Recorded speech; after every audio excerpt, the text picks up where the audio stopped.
വേദപുസ്തകം ദൈവത്തിൻ്റെ വചനമാണെന്നും അത് മനുഷ്യനോടുള്ള ദൈവത്തിൻ്റെ അരുളപ്പാടാണ് എന്നും ഈ വചനം അനുസരിക്കണമെന്നും 2002 ബോധ്യപ്പെട്ടു. അങ്ങനെയാണ് ഈ പുസ്തകമെടുത്ത് ജീവനുള്ള ദൈവത്തെ ആരാധിപ്പാൻ ഇറങ്ങിത്തിരിച്ചത്. ഇറങ്ങിക്കഴിഞ്ഞപ്പോൾ ബന്ധുക്കളും സ്വന്തക്കാരും ഒക്കെ പല നിലയിലുള്ള പ്രക്ഷോഭങ്ങൾ ഉണ്ടാക്കി. അത് സ്വാഭാവികമാണ്. അതിപ്പം മുസ്ലിമിൽ നിന്ന് ഇറങ്ങിയാലും ഉണ്ട്, ഹൈന്ദവ മാർഗത്തിൽ നിന്ന് ഇറങ്ങിയാലും ഉണ്ട്, ഈവൻ ചില കത്തോലിക്കൽ നിന്ന് ഇറങ്ങിയവർക്കും ഉണ്ട്. പ്രതികൂലം എല്ലായിടത്തും ഉണ്ട്. അതിപ്പം ഇന്നടത്തുനിന്ന് വന്നുകൊണ്ട് ഇച്ചിരി ബൂസ്റ്റ് ചെയ്യേണ്ട ആവശ്യമൊന്നും അതിനോടൊന്നും നമുക്ക് യോജിപ്പില്ല. എല്ലായിടത്തും സുവിശേഷത്തിന് എന്തുണ്ട്?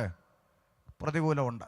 മർത്തോമേന്നും യാക്കോബേന്നൊക്കെ ഒറ്റപ്പെട്ടിറങ്ങിയവർ എന്തെല്ലാം ദുരിതം അനുഭവിച്ചവരുണ്ട്. അപ്പം അങ്ങനെ പ്രതിസന്ധികളൊക്കെ വന്നെങ്കിലും കൃപയാൽ വിശ്വാസ ജീവിതത്തിൽ നിൽക്കുവാൻ ദൈവം സഹായിച്ചു. ചില സ്ഥലത്ത് വെച്ച് കാണുമ്പോൾ ബന്ധുക്കൾ പറഞ്ഞു, എടാ ഇങ്ങനെയൊന്നും നമ്മുടെ മതത്തിൽ നിന്ന് ആരും പോകത്തില്ല, ഇത് നിനക്കെന്തോ അബദ്ധം പറ്റിപ്പോയതാ, നീ മര്യാദയ്ക്ക് തിരിച്ചു വരണമെന്നൊക്കെ പറഞ്ഞ് ഒരു സ്ഥലത്ത് വെച്ച് സംസാരിച്ചു. അപ്പോൾ എൻ്റെ ഹൃദയത്തിലൊരു ചിന്ത വന്നു, ഇനി ഇവർ പറയുന്ന പോലെ അബദ്ധം എങ്ങാണോ പറ്റി പോയതാണോന്ന്. അന്ന് നമ്മൾ ഇറങ്ങി തിരിച്ചല്ലേ ഉള്ളൂ, ആശയക്കുഴപ്പം തലച്ചോറ് നിൽക്കുന്ന സമയമല്ലേ. അപ്പം ഞാൻ എനിക്കറിയാവുന്ന ഉപദേശിമാരോട് ചോദിച്ചു, എന്നെപ്പോലെ വിശ്വാസത്തിൽ വന്ന ആരെങ്കിലും ഉണ്ടോ എന്ന് ചോദിച്ചു. അപ്പോൾ ഒരു ഉപദേശി പറഞ്ഞു, ആലപ്പുഴയിൽ നസീർ എന്ന് പറഞ്ഞൊരു പാസ്റ്റർ ഉണ്ട് എന്ന് പറഞ്ഞു. കേട്ട വാതി കേൾക്കാത്ത വാതി ഞാൻ ആലപ്പുഴയ്ക്ക് വിട്ടു. നസീർ പാസ്റ്ററെ കണ്ടു. പാസ്റ്റർ നസീറും ഭാര്യ റഷീദയും സുവിശേഷ വേല ചെയ്യുന്നു. ഞാൻ ചോദിച്ചു, എന്നാ വിശ്വാസത്തിൽ വന്നത്? അപ്പോൾ പുള്ളി ചോദിച്ചു, നീ എന്നാ വന്നത്? ഞാൻ പറഞ്ഞു, ഞാനിപ്പോൾ 2002 ഇറങ്ങിയെന്ന്. പുള്ളി പറയാം, ഞാൻ 94 ഇറങ്ങിയടാന്ന്. അപ്പോൾ എനിക്ക് ഇച്ചിരി സമാധാനമായി. മലയാളി അങ്ങനെയാണല്ലോ, നമ്മുടെ വീട്ടിൽ കറണ്ട് പോകുമ്പോൾ അപ്പുറത്തൂടെ പോയോന്ന് ജനലിൽ കൂടെ നോക്കി പോയെന്നറിയുമ്പോൾ ഒരു സമാധാനം. ഇപ്പം ഇന്ന് പറഞ്ഞ പോലെ ഒരാളും കൂടെ ഉണ്ടല്ലോ എന്നുള്ള ഒരു സമാധാനം. അപ്പോൾ ഞാൻ ചോദിച്ചു, നസീർ പാസ്റ്ററെ നമ്മളെപ്പോലെ വേറെ ആരെങ്കിലും ഉണ്ടോ? അപ്പം നസീർ പാസ്റ്റർ പറഞ്ഞു, പിന്നെ പാസ്റ്റർ സിയാദ് മുഹമ്മദ് കോട്ടയത്തുണ്ടല്ലോ എന്ന്. എന്നാൽ പിന്നെ വണ്ടി നേരെ കോട്ടയത്തിന് വിട്ടു. സിയാദ് മുഹമ്മദിനെ കണ്ടപ്പോൾ സിയാദ് മുഹമ്മദും നിഷയും കോട്ടയത്ത് ജനിച്ചു വളർന്ന് കോട്ടയത്ത് സുവിശേഷ വേല ചെയ്യുന്നു, പാക്കിൽ. പുള്ളിയായിട്ട് സംസാരിച്ചപ്പോൾ ചോദിച്ചു, വേറെ ആരെങ്കിലും ഉണ്ടോ? അപ്പോൾ പുള്ളി പറഞ്ഞു, പാസ്റ്റർ ഷാജഹാൻ മലപ്പുറത്തുണ്ടെന്ന്. നേരെ വിട്ടു ചുങ്കത്തറയ്ക്ക്. അവിടെ ചെന്നപ്പോൾ ഷാജഹാനും ഷീജ ബീവിയും സുവിശേഷ വേല ചെയ്യുന്നു. പുള്ളിയെ കണ്ടപ്പം സന്തോഷമായി, അവിടെ പാർത്തു. പിറ്റേന്ന് പുള്ളി പറഞ്ഞു, പാസ്റ്റർ ഇസ്മായേൽ വയനാട്ടിൽ നിന്ന് ഇറങ്ങിയിട്ടുണ്ട്, ഇപ്പോൾ അട്ടപ്പാടി ഡോക്ടർ മുരളിയുടെ അടുത്തുണ്ടെന്ന്. നേരെ ഇസ്മായേൽ പാസ്റ്ററെ കാണാൻ വിട്ടു.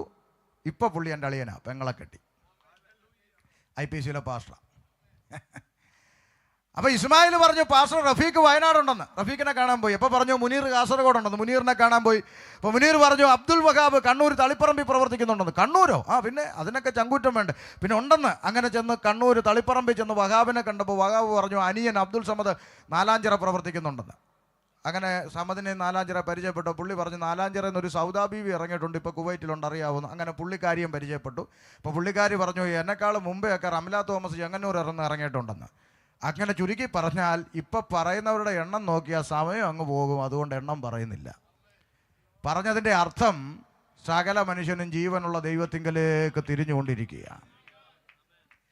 തിരുവനന്തപുരത്ത് കഴിഞ്ഞ ആഴ്ച യോഗത്തിന് പോയി. തിരുവനന്തപുരത്തിനൊരു പ്രത്യേകതയുണ്ട്, എന്താണെന്നറിയാമോ?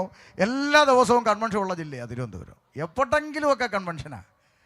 അപ്പോൾ തിരുവനന്തപുരത്ത് യോഗത്തിന് പോയപ്പോൾ ഈ പോകുന്ന വഴി മതിലെല്ലാം കൺവെൻഷൻ്റെ നോട്ടീസാണ്. അങ്ങനെ നോക്കി നോക്കി പോകുമ്പോൾ കാണുന്ന പേരുകൾ പാസ്റ്റർ സുരേഷ്, സുമേഷ്, രതീഷ്, രമേശ്, നാരായണൻ, ഗോപാലകൃഷ്ണൻ, കുട്ടപ്പൻ, രാജപ്പൻ, എല്ലാം പാസ്റ്റർമാരാ.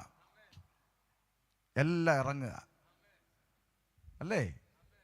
മൂന്നാമത്തെ ഒരു ഭാഗം പഠിച്ചാൽ ഫാദർ മാർഷലിൻ ജെ മൊറൈസ് അച്ഛൻ, റോമൻ കത്തോലിക്ക പുരോഹിതനായിരുന്ന സന്യാസ സമൂഹത്തിൽ നിന്ന് ഫാദർ മാർഷലിൻ ജെ മൊറൈസ് അച്ഛനും യാക്കോബായ അച്ഛനായിരുന്ന ഫാദർ ജോർജ് മാത്യു പുതുപ്പള്ളി അച്ഛനും കത്തോലിക്ക പുരോഹിതനായിരുന്ന ഫാദർ ക്രിസ്പിൻ അച്ഛനും തുടങ്ങി അനേക പുരോഹിതന്മാർ 70-80 വയസ്സിൽ പോത്തിനെ കുളിപ്പിക്കുന്ന കലക്കവെള്ളത്തിൽ മുങ്ങി സ്നാനപ്പെട്ട് പെന്തക്കോസ് കൂട്ടായ്മയിൽ ചേർന്നു വന്നു.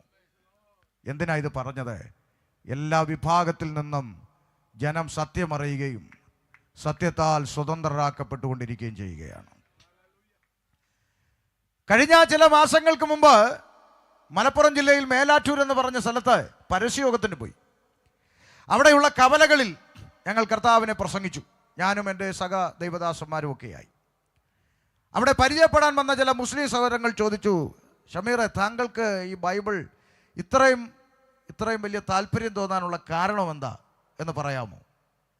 ഈ മലബാറിലുള്ള മുസ്ലിംസ് പിന്നെ അങ്ങനെ അവർ സംസാരിക്കാൻ വരും, വേറെ വഴക്കൊന്നുമില്ല. ഇനി തെക്കോട്ട് വരുമ്പോഴത്തേക്ക് പിന്നെ സംസാരമൊന്നുമില്ല, വഴക്കാം. അപ്പോൾ അവർ വന്ന് ചോദിച്ചു, എന്താ ഇത്രയും താല്പര്യം തോന്നാൻ? അപ്പം ഞാൻ അവരോട് പറഞ്ഞു, ഒരു രാത്രി വെളുക്കുന്നവരെ പറഞ്ഞാൽ തീരാത്ത പ്രത്യേകത ഈ പുസ്തകത്തിന് പറയാനുണ്ട്. എന്നാൽ നേരം അതല്ലാത്തത് കൊണ്ട് ഒരു കാര്യം പറയാമെന്ന് പറഞ്ഞിട്ട് അവരോട് ഞാൻ പറഞ്ഞു, ഈ പുസ്തകം തുടക്കം മുതൽ ഒടുക്കം വരെ പലതവണ ഞാൻ വായിച്ചു തീർത്തു. തുടക്കം മുതൽ ഒടുക്കം വരെ പലതവണ ഈ പുസ്തകം ഞാൻ വായിച്ച മനുഷ്യനാണ്. എന്തുകൊണ്ട് ഈ പുസ്തകത്തോട് ഇഷ്ടം തോന്നിയെന്ന് പറഞ്ഞാൽ ഏറ്റവും പ്രധാനപ്പെട്ട ഒരു കാര്യം, ഈ പുസ്തകം തുടക്കം മുതൽ ഒടുക്കം വരെ പലതവണ വായിച്ചിട്ടും ഈ പുസ്തകത്തിൻ്റെ അകത്ത് ഒരൊറ്റ പേപ്പറിൻ്റെ അകത്ത് പോലും മതം പഠിപ്പിക്കാത്ത പുസ്തകമാണ് വിശുദ്ധ ബൈബിൾ. അഭിമാനത്തോടെ എവിടെയും ചലഞ്ച് ചെയ്ത് പറയാൻ സാധിക്കും, ഈ പുസ്തകത്തിനകത്ത് മതമില്ല. ഇതിൻ്റെ അകത്ത് എന്ത് പഠിപ്പിക്കുന്നില്ല? ഉണ്ടോ? മതം സ്ഥാപിക്കണം, അല്ലെ യേശുവിൻ്റെ പേരിൽ ഒരു മതം ഉണ്ടാക്കണം, മതത്തിൽ ചേർക്കണം, മതം മാറ്റണം, അങ്ങനത്തെ പരിപാടി ഒന്നും ഈ പുസ്തകത്തിൽ ഇല്ല. എന്നിട്ട് നാട്ടുകാർ പറയുന്നത് നമ്മൾ എന്ത് ചെയ്യുന്നെന്നാ? മതം. അതാ ഏറ്റവും വലിയ കോമഡി. മതമില്ലാത്ത പുസ്തകമാണ് നമ്മൾ പ്രസംഗിക്കുന്നത്, പക്ഷേ നാട്ടുകാർ പറയുന്നത് നമ്മൾ മതം മാറ്റുന്നു എന്നാണ് പറയുന്നത്. ഈ അടുത്ത കാലത്ത് ഒരു ചേച്ചി അങ്ങനെയാ സോഷ്യൽ മീഡിയയിലൊക്കെ പറഞ്ഞു, 500 രൂപയും കഞ്ഞിയും പയറും കൊടുത്ത് ഞങ്ങളുടെ ആൾക്കാരെയൊക്കെ പെന്തിക്കോസ് ഉപദേശിമാർ മതം മാറ്റുന്നു. അപ്പം ഞാൻ ആ ചേച്ചിയോട് പറഞ്ഞത്, നിങ്ങൾ അങ്ങനെയാണ് ഒരു 1000 രൂപയും ചിക്കൻ ഫ്രൈയും കൊടുത്ത് അവരെ തിരിച്ചു കൊണ്ടുപോയിക്കോളാൻ പറഞ്ഞു. 500 രൂപയും കഞ്ഞിയും പയറും കൊടുത്ത് നമ്മൾ ആരെങ്കിലും ഇങ്ങോട്ട് കൊണ്ടുവരുന്നെങ്കിൽ 1000 രൂപയും ചിക്കൻ ഫ്രൈയും കൊടുത്ത് അവരെ തിരിച്ചങ്ങ് എന്ത് ചെയ്യണം? കൊണ്ടുപോകാൻ. നമുക്ക് പിണക്കൊന്നുമില്ലല്ലോ. നമ്മൾ അതിൻ്റെ പേര് ഹർത്താൽ ഉണ്ടാക്കുമോ, ട്രാൻസ്പോർട്ടിന് കല്ലെറിയോ, മുണ്ട് മുടക്കി കുത്തി തെറി വിളിക്കുകയോ, സമരത്തിന് കൊടി പിടിക്കാനിറങ്ങും. നമ്മൾ ഇപ്പോൾ അത് പറയാനും പറ്റുകയില്ല, ചെയ്യത്തില്ല എന്ന് നമുക്ക് പറയാം. കാര്യം ഈ പണ്ട് നമ്മുടെ പിതാക്കന്മാർ അഭിമാനത്തോടെ പറഞ്ഞതാ, അല്ലേ, ഞങ്ങൾ സമരത്തിനോ ഹർത്താലിനോ ഒന്നും പറയും. പക്ഷേ ഇപ്പം ഈ അടുത്തിടെയായിട്ട് കുറച്ച് ക്ഷുദ്രജീവികൾ കൊടിയും പിടിച്ച് സെക്രട്ടേറിയറ്റിന് മുമ്പിൽ പോയി ഒന്ന് കാൽവരി മല്ലയിൽ ചിന്തിയ രക്തം കെടാതെ കുറേ കീടനാശിനികളുണ്ട്. അതുകൊണ്ട് നമുക്ക് പൊതുസമൂഹത്തോട് ഇപ്പോൾ അത് പറയാനും ഒക്കുന്നില്ല. കാര്യം എന്താ? ദൈവദാസന്മാർക്ക് ഒരു പ്രതികൂലം വന്ന ഉടനെ സംരക്ഷിക്കുന്നവരിറങ്ങുക കൊടിയും പിടിച്ച്. എൻ്റെ പ്രിയപ്പെട്ടവരെ, ഇതൊക്കെ ഏത് വേദപുസ്തകത്തിനും എനിക്ക് മനസ്സിലാകുന്നില്ല. ഞാൻ എൻ്റെ സഭയെ പണിയും, പാതാള ഗോപുരങ്ങൾ അതിനെ ജയിക്കത്തില്ലെന്ന് പറഞ്ഞ കർത്താവിന് അറിയാൻ രക്തം വില കൊടുത്ത് വാങ്ങിയ സഭയെ സംരക്ഷിക്കാൻ. അതിന് കൊടി പിടിച്ചാരും പ്രതിഷേധ സംഗമം നടത്തേണ്ട കാര്യമൊന്നുമില്ല. മനസ്സിലായില്ലേ? പത്രോസ് തടവിലായി എന്നറിഞ്ഞപ്പോൾ സഭ എന്ത് ചെയ്തു? കൊടിയും പിടിച്ച് പിന്നെ രാജാവിൻ്റെ കൊട്ടാരത്തിലോട്ട് മാർച്ച് നടത്തിയോ? പാസ്റ്ററെ, സഭ എന്ത് ചെയ്തെന്നാ? ശ്രദ്ധയോടെ. അതാ സഭയുടെ ഉത്തരവാദിത്വം. സഭ പ്രാർത്ഥിച്ചാൽ മതി, കേൾക്കുന്നൊരു ദൈവം ഉയരത്തിലുണ്ട്. ചങ്ങല പൊട്ടിച്ച് അഭിഷിക്തന്മാരെ പുറത്തു കൊണ്ടുവരാൻ കഴിയുന്ന ഒരു ദൈവം ഉയരത്തിലുണ്ട്. ആ ദൈവത്തിന് വിട്ടുകൊടുക്കണം, പ്രാർത്ഥിക്കണം. സഭ ശ്രദ്ധയോടെ പ്രാർത്ഥിച്ചുകൊണ്ടിരുന്ന വേദപുസ്തകം.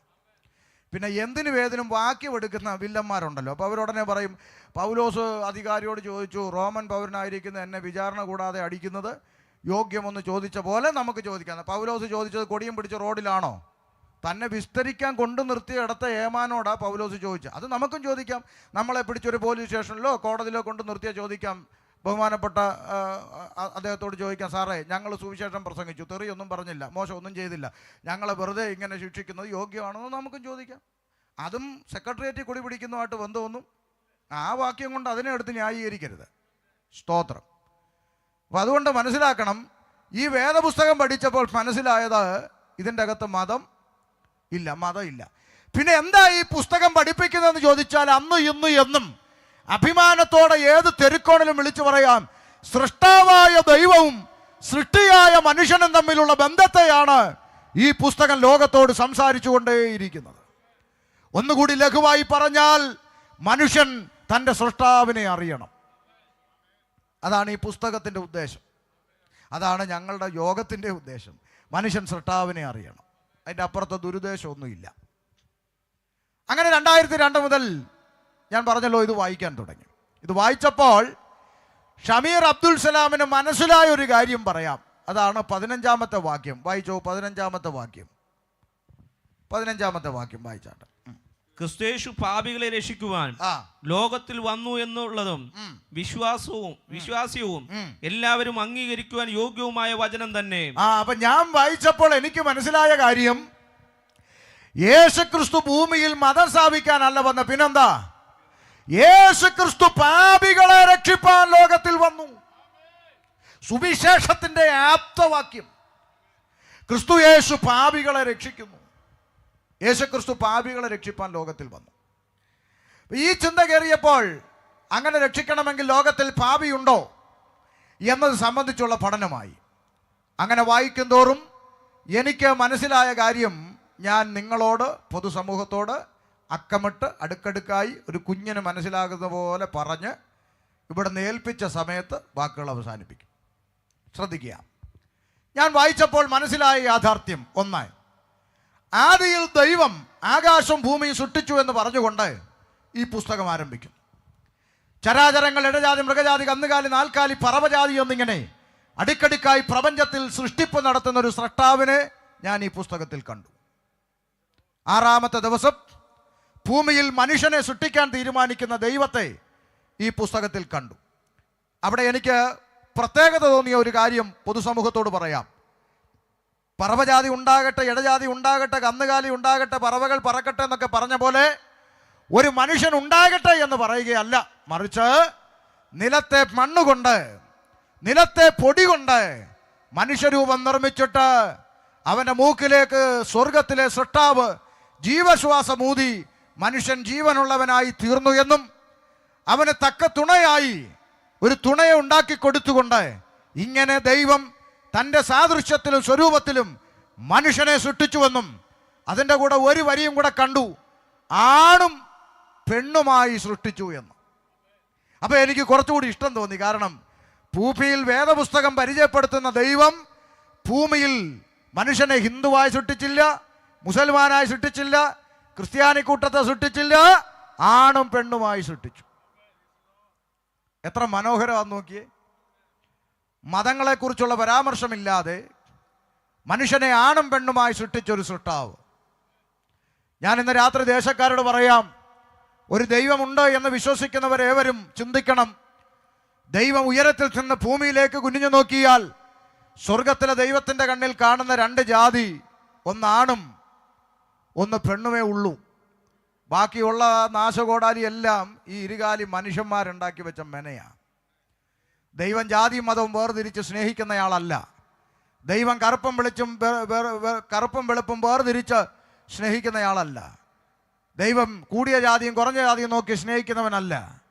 അങ്ങനെ കാണുന്ന ഒരുത്തനെ ദൈവം എന്ന് വിളിക്കാൻ പാടില്ല. അങ്ങനെ കാണുന്ന ഒന്നിനെ നമുക്ക് ദൈവമായി കാണാൻ പറ്റില്ല.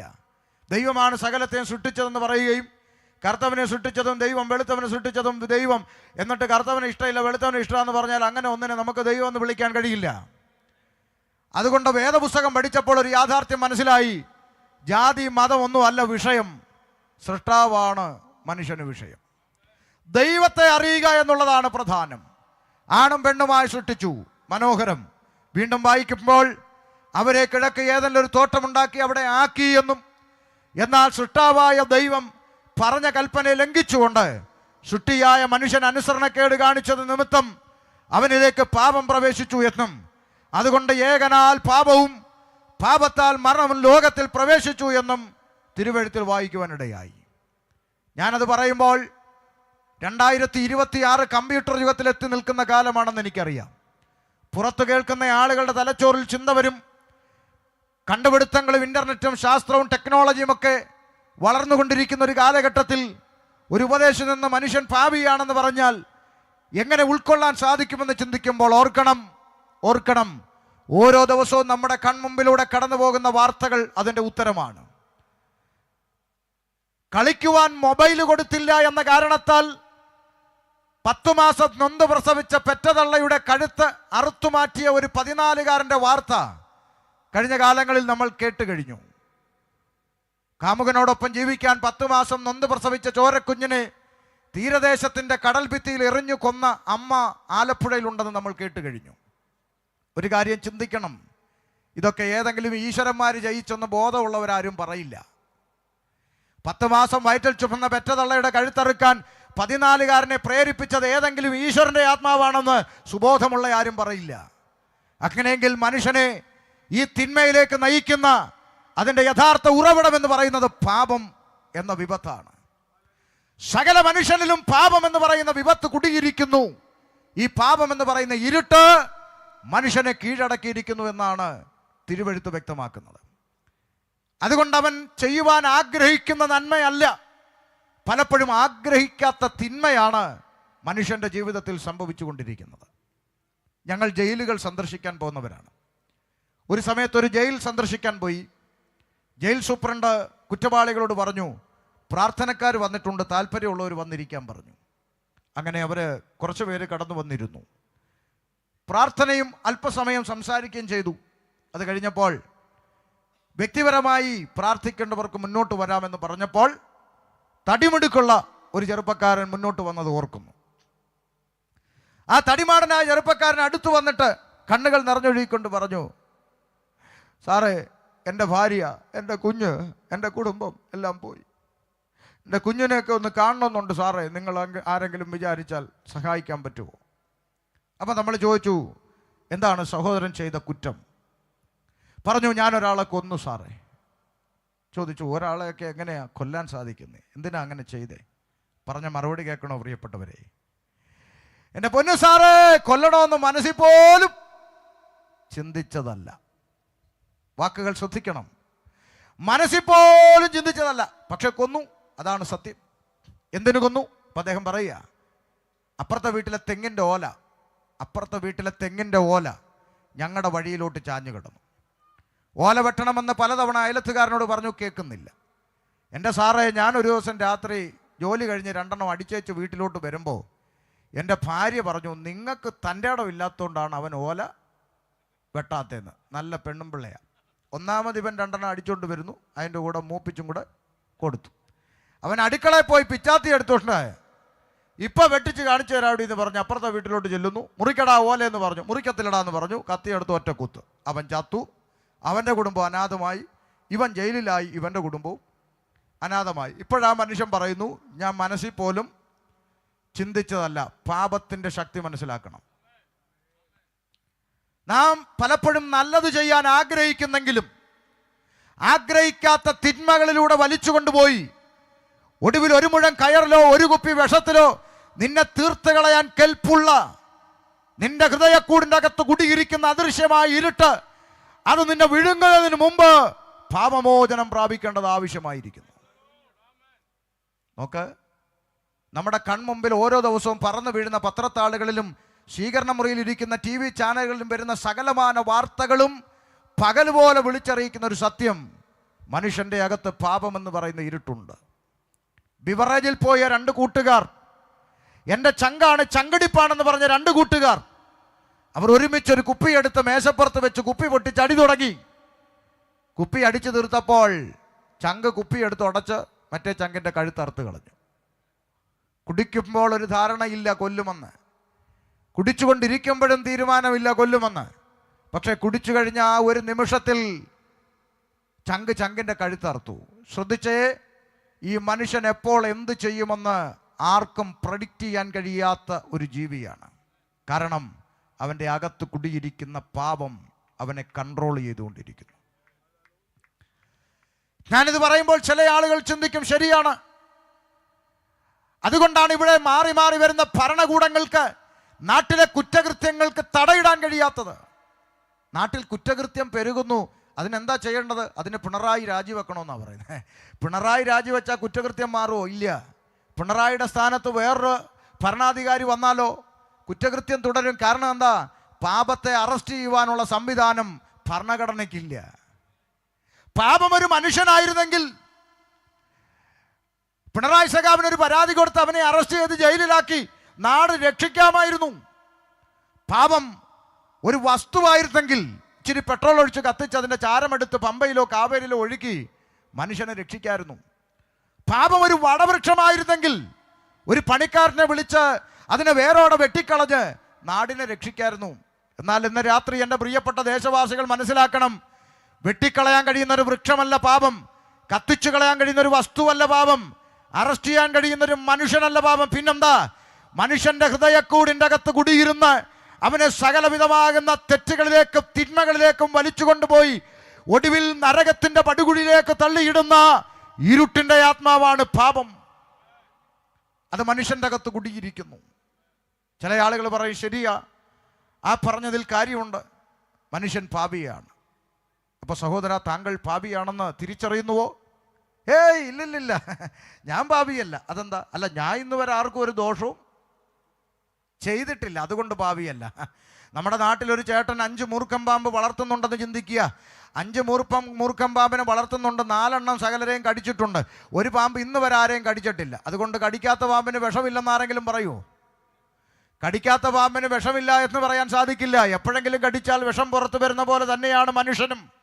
ഇന്നലെ വരെ അവൻ നല്ലവനാ, നാളെ അവൻ എന്ത് പ്രവർത്തിക്കുമെന്ന് ആർക്കും പ്രെഡിക്റ്റ് ചെയ്യാൻ കഴിയാത്ത പാപമെന്ന വിഷം അവൻ്റെ അകത്തിരിപ്പുണ്ട്. അതുകൊണ്ടാണ് മനുഷ്യൻ്റെ സ്വഭാവത്തിന് മാത്രം കാലങ്ങളായിട്ട് മാറ്റം വരാത്തത്. കണ്ടുപിടുത്തങ്ങൾ മാറുന്നു, ഇൻ്റർനെറ്റ് മാറുന്നു, ശാസ്ത്രം പുരോഗമിക്കുന്നു, മനുഷ്യൻ ആകാശത്ത് പറക്കുന്നു. ചൊവ്വയിലും വ്യാഴത്തിലും വീട് വെക്കാൻ ഒക്കുമോ എന്നൊക്കെ ചിന്തിക്കുന്ന കാലം അല്ലേ? ചൊവ്വയിലും വ്യാഴത്തിലും വീട് വെക്കാൻ പറ്റുമോ എന്നുള്ള പഠനം തുടങ്ങി. സുനിത വില്യംസ് ബഹിരാകാശത്ത് താമസിച്ച് തിരിച്ചു വന്നിട്ടും UK യിലിരിക്കുന്ന മലയാളി ചന്ദ്രനിൽ 30 ഏക്കർ വസ്തു മേടിച്ചെന്തെല്ലാം മാറ്റങ്ങൾ ലോകത്തിൽ വന്നിട്ടും മാറ്റം വരാത്ത ഒന്നുണ്ടെങ്കിൽ ഇരുകാലി മനുഷ്യൻ്റെ സ്വഭാവമാണ്. അതുകൊണ്ടാണ് ട്രെയിനിൻ്റെ അകത്ത് നമ്മൾ യാത്ര ചെയ്യുമ്പോൾ ട്രെയിനിൻ്റെ ടോയ്ലറ്റിൻ്റെ അകത്ത് 50 രൂപയുടെ ഒരു സ്റ്റീൽ കപ്പ് ഇപ്പോഴും ചങ്ങലക്കിട്ട് വെച്ചേക്കുന്നത്. മനസ്സിലായില്ലേ? മാറ്റങ്ങൾ പല മേഖലയിലും വന്നു, പക്ഷേ മാറാത്ത മേഖല ഇതൊക്കെയാണ്. കാര്യം, തരം കിട്ടിയാൽ കക്കൂസേന്ന് കപ്പടിച്ചുകൊണ്ട് പോകുന്ന മനുഷ്യനുള്ള നാടാണെന്ന് അറിയാവുന്നത് കൊണ്ട് അത് ചങ്ങലക്കിട്ട് വെച്ചിരിക്കുക, മാറ്റം വരുന്നില്ല. അപ്പം എല്ലാ മേഖലകളും മാറിയിട്ടും മാറ്റം വരാത്തൊരു മേഖലയായി ഇരുകാലി മനുഷ്യൻ തുടരുന്നതിൻ്റെ കാരണം സുബോധമുള്ളവൻ തിരിച്ചറിയണം, പാപം അവനെ കീഴടക്കിയിരിക്കുന്നു. മനസ്സിലാകുന്നുണ്ടോ? പാപം. അപ്പോൾ പണ്ടാരാണ്ട് ചോദിച്ചു, പണ്ടങ്ങാണ്ട് ഒരു ആൻറ്റി ഒരു ആപ്പിൾ തിന്നതിനാണോ ഇത്രയും വലിയ പാപം എന്നൊക്കെ ഈ വിളിച്ചു പോകുന്നത്? പണ്ടങ്ങാണ്ട് ഒരു പെണ്ണുമ്പിള്ള ഒരു ആപ്പിൾ തിന്ന് കെട്ടിയവനോട് സ്നേഹമുള്ളവളായതുകൊണ്ട് ഇച്ചിരി കെട്ടിയവനും കൊടുത്തു. അതിനിപ്പോൾ ഇത്രയും വലിയ വിഷയം ഉണ്ടാക്കേണ്ട കാര്യം എന്താണെന്നൊക്കെ ചോദിച്ചുകൊണ്ട് വരുന്ന ആളുകളുണ്ട്. കേവലം ഒരു പഴം തിന്നതാണോ പാപം? ശ്രദ്ധിക്കണേ, ആപ്പിളെന്നോ ഓറഞ്ചെന്നൊന്നും ബൈബിളിലില്ല. പിന്നെ പലരും അത് ആപ്പിളാക്കി വെച്ചിരിക്കുക, ഇരിക്കട്ടെ, നല്ല പഴമായതുകൊണ്ട് വിട്ടുകളയാം. കേവലം ഒരു പഴം തിന്നതാണോ പാപമെന്ന് ചോദിച്ചാലല്ല, പിന്നെന്താ? നോക്കൂ, ഇവിടെ അടുത്ത് 2 കുടുംബങ്ങൾ തമ്മിൽ അതിരുതർക്കം ഉണ്ടാകുന്നു എന്നിരിക്കട്ടെ.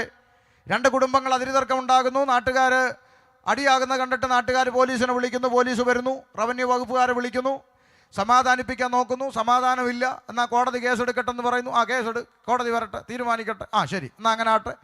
അടുത്ത് കണ്ട മത്തായിയുടെ കടയിൽ നിന്ന് 2 രൂപയുടെ വള്ളിക്കയറ്, ഞങ്ങൾ കൊല്ലത്തുകാർ ഇഴക്കയറെന്ന് പറയും, 2 രൂപയുടെ വള്ളിക്കയറ് മേടിച്ച് അങ്ങോട്ടും ഇങ്ങോട്ടും കുറ്റി അടിച്ച് വലിച്ച് തിരിച്ച് കെട്ടിയിട്ട് പറഞ്ഞു, ഇനി കോടതി വിധി വരുന്നവരിവിടെ തമ്മിലടിക്കരുത്. മനസ്സിലായല്ലോ? മനസ്സിലായി. ഓക്കെ. പോലീസും പോയി, റവന്യൂയും പോയി. 5 മിനിറ്റ് കഴിഞ്ഞപ്പോൾ ഇതിലെ ഒരു വീട്ടിലെ ചെറുക്കൻ, തലതെറിച്ച ചെറുക്കൻ പിച്ചാത്തി എടുത്തുകൊണ്ട് ഇറങ്ങി ആ കയറെല്ലാം മുറിച്ചം കളഞ്ഞു. അവന്മാരുടെ ഒരു കയർ കെട്ടി വെച്ചിട്ട് പോയേക്കുന്ന കയർ മുറിച്ചം കളഞ്ഞു. ഇതറിഞ്ഞ പോലീസ് വണ്ടി തിരിച്ചു വരുന്നു. ആരുടെ കയർ മുറിച്ചു? തോണ്ടല്ല, അവനാ സാറ്. ഇങ്ങോട്ട് പാടാന്നും പറഞ്ഞ് പിടിച്ചു. ചെവിക്കിട്ട് ഒറ്റയടി കയറടാ ജീപ്പിൽ എടുത്ത് അങ്ങോട്ട് ഇട്ടു.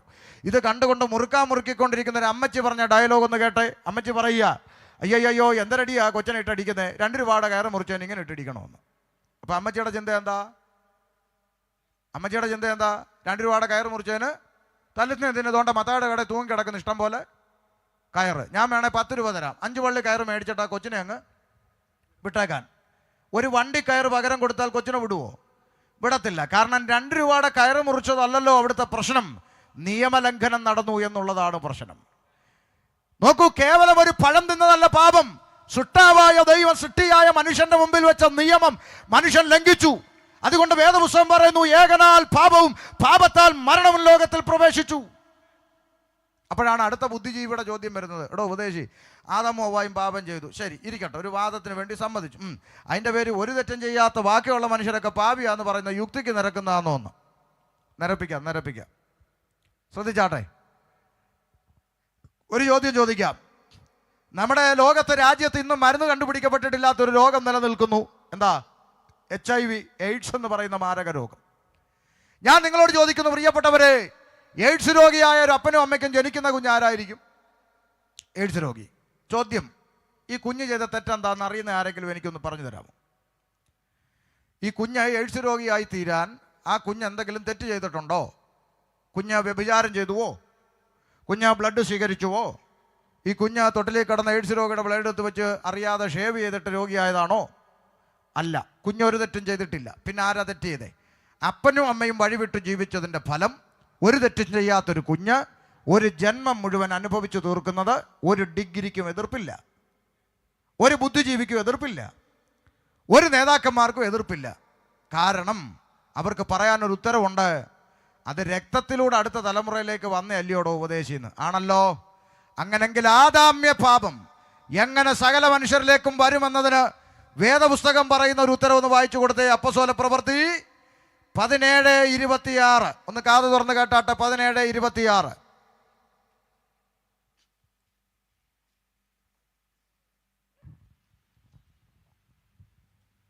വായിച്ചോട്. ഭൂതലത്തിലെങ്ങും കുടിയിരിക്കുവാൻ